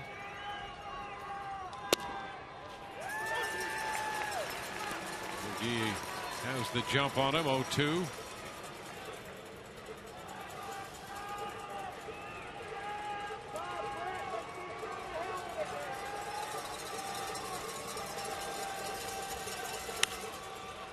Foul the other way. McGee faced the Blue Jays in the most recent series up in Toronto. That was on the 14th. And a 7-1 Rays win, and he pitched the 9th in that one, picking up 3 strikeouts. And a cut and a miss. Laurie is out on strikes. Well, that was an extraordinary fastball down. Let's check in with Todd Callis now. Dwayne, in case people are just getting home from work and missed our text poll earlier, we're giving them another chance to vote right now. It is Joe Madden's lineups lately. You had Carlos Pena leading off yesterday. You have Drew Sutton in the cleanup spot today and Pena back in the top spot. What do you think of Joe's lineups? Innovative, TB1. Too far outside the box, TB2, or Joe knows best, TB3. Text those votes to 789-789. We will have the results in Rays Live, the postgame show. Dwayne? All right. While that was going on, you could see Davey Martinez positioning Matt Joyce in right field with Rasmus. He wanted Joyce to back up there. You talk about playing no doubles. Almost on the warning track. Yeah, nothing over your head is the idea here with 2 outs. Extra innings. Cut the miss. 0-2.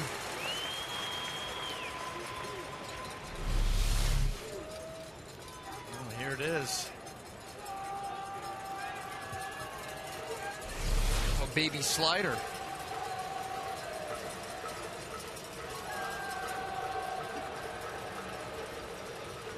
The 0-2. 1 ball, 2 strikes.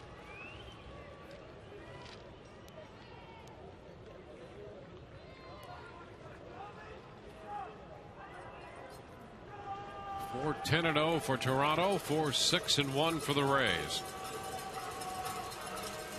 McGee ahead in the count on Rasmus. And that's a little low. 98. Boy, he had some low heat to Laurie and struck him out. That went down. 2-2 to Rasmus. He got him. He strikes him out swinging on a slider. 1, 2, 3. We go to the bottom of the 11th. 4-4 tie.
11th inning, tied 4-4.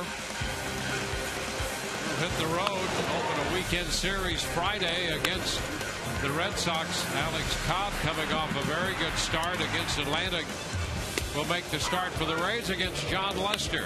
Our coverage begins Friday night with the pregame show at 6:30 on Sun Sports. And that pitch hits Thompson. And wait a minute, they're calling Thompson back. Andy Fletcher calling Thompson back. So apparently the plate umpire Andy Fletcher says nope, it didn't hit him. Well, let's see.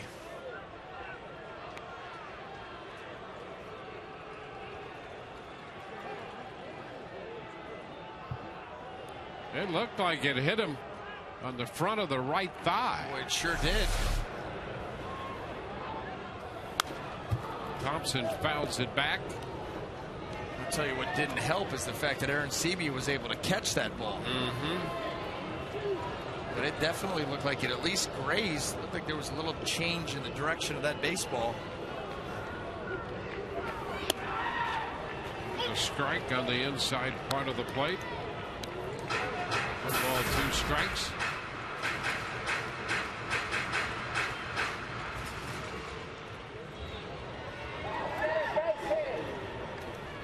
And that one hits him. Well, there you go. And Oliver's going to argue that there was no attempt to get out of the way. He comes down to ask the plate umpire about that one. Well, he hit him once, so twice is good enough. Yeah, there you go. And breaking ball here. Rich Thompson just kind of leans in, lets it hit him. There you go. Brace yourself. Take it off that little pad or right above it. Well, he's aboard, and the Rays have very good speed now at first base in Thompson.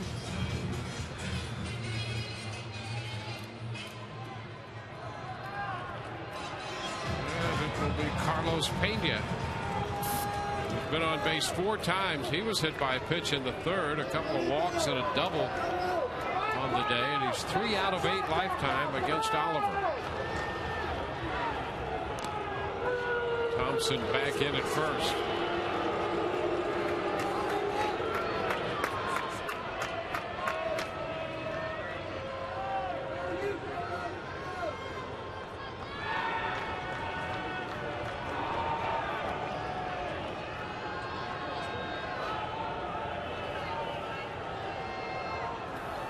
And a big cut and a miss by Pena. Strike 1. Well,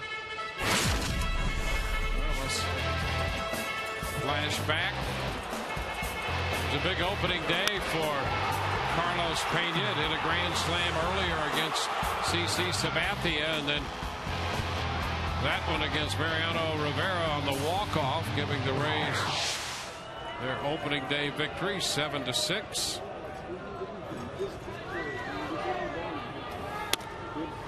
Takes the pitch wide, 1-1.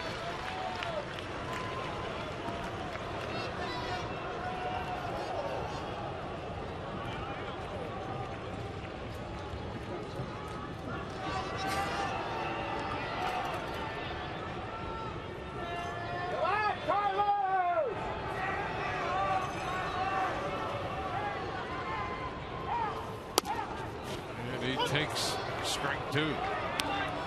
1-2. The Rays have had runners on base in every inning except innings 4 and 5.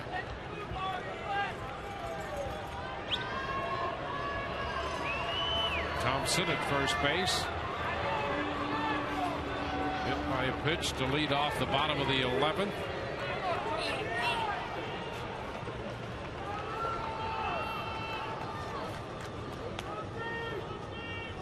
Carlos walked with 1 out in the bottom of the 9th inning, and that inning ended when he was thrown out at the plate on the score on what turned out to be an infield hit for Drew Sutton. And Pena out on strikes. Ball cutting away from him. 1 away.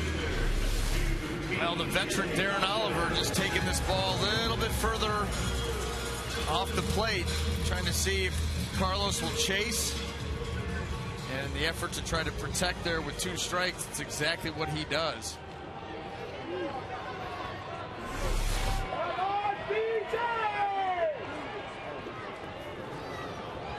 B.J. Upton. Pitch inside. 1-0.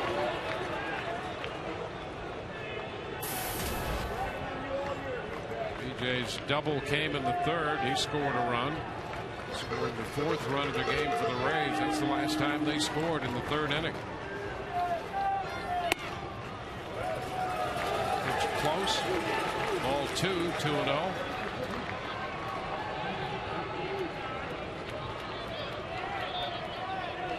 Oliver up there for the 10th, and again out here in the 11th inning.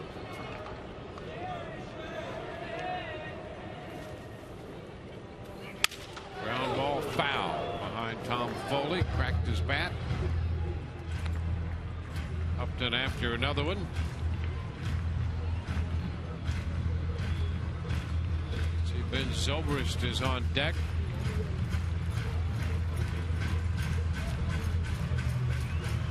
Upton reworks that bat.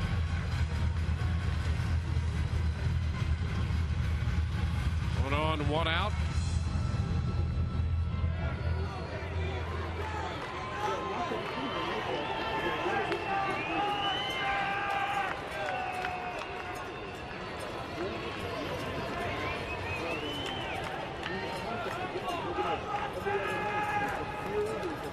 Thompson with the lead at first.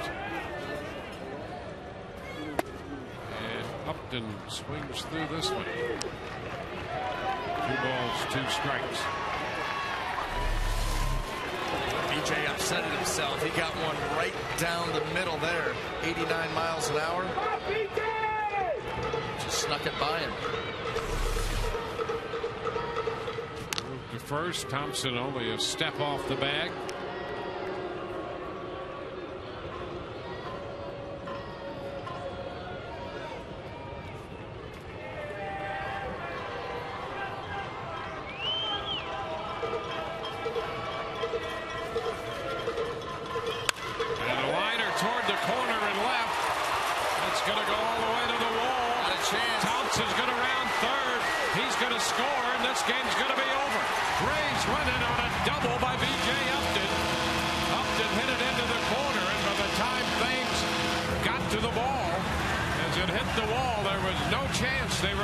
Speedy Thompson, who scores, and the Rays win in walk-off fashion, 5-4 in 11 innings.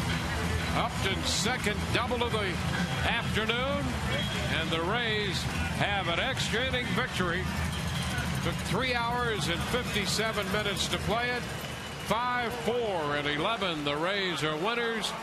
Upton providing the game-winning hit. Now, BJ was upsetting himself. Missed that fastball in the previous pitch. He got another one, and here it is.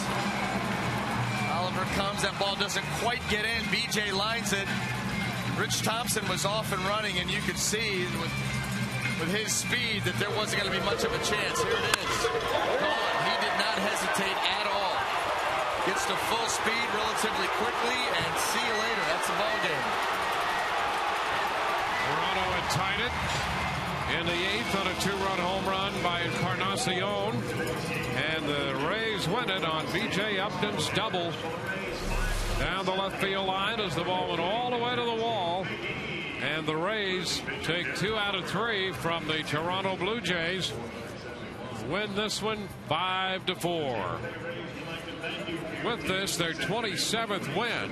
The Rays will close the gap in the American League East.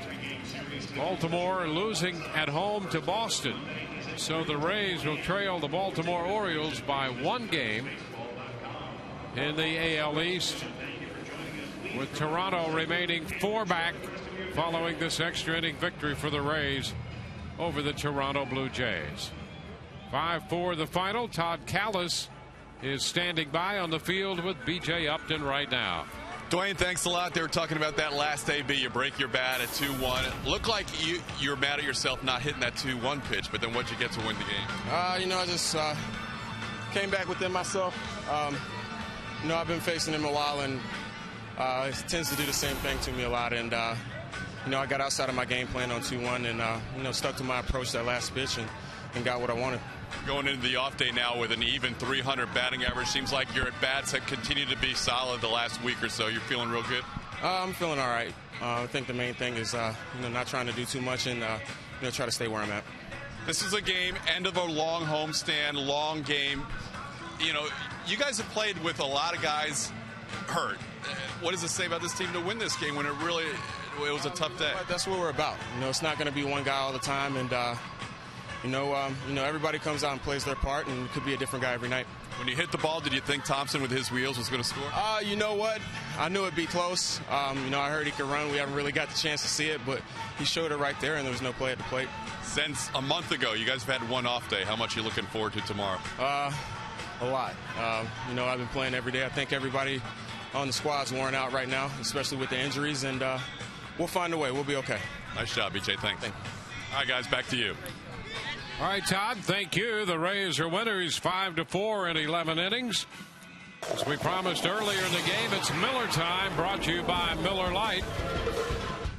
We'll take another look. Here is the game winner. 2-2 pitch lined toward the left field corner, and Thompson showing the great speed that he possesses. Raced home from first base on the double by Upton. And the Rays emerge with a victory over the Toronto Blue Jays.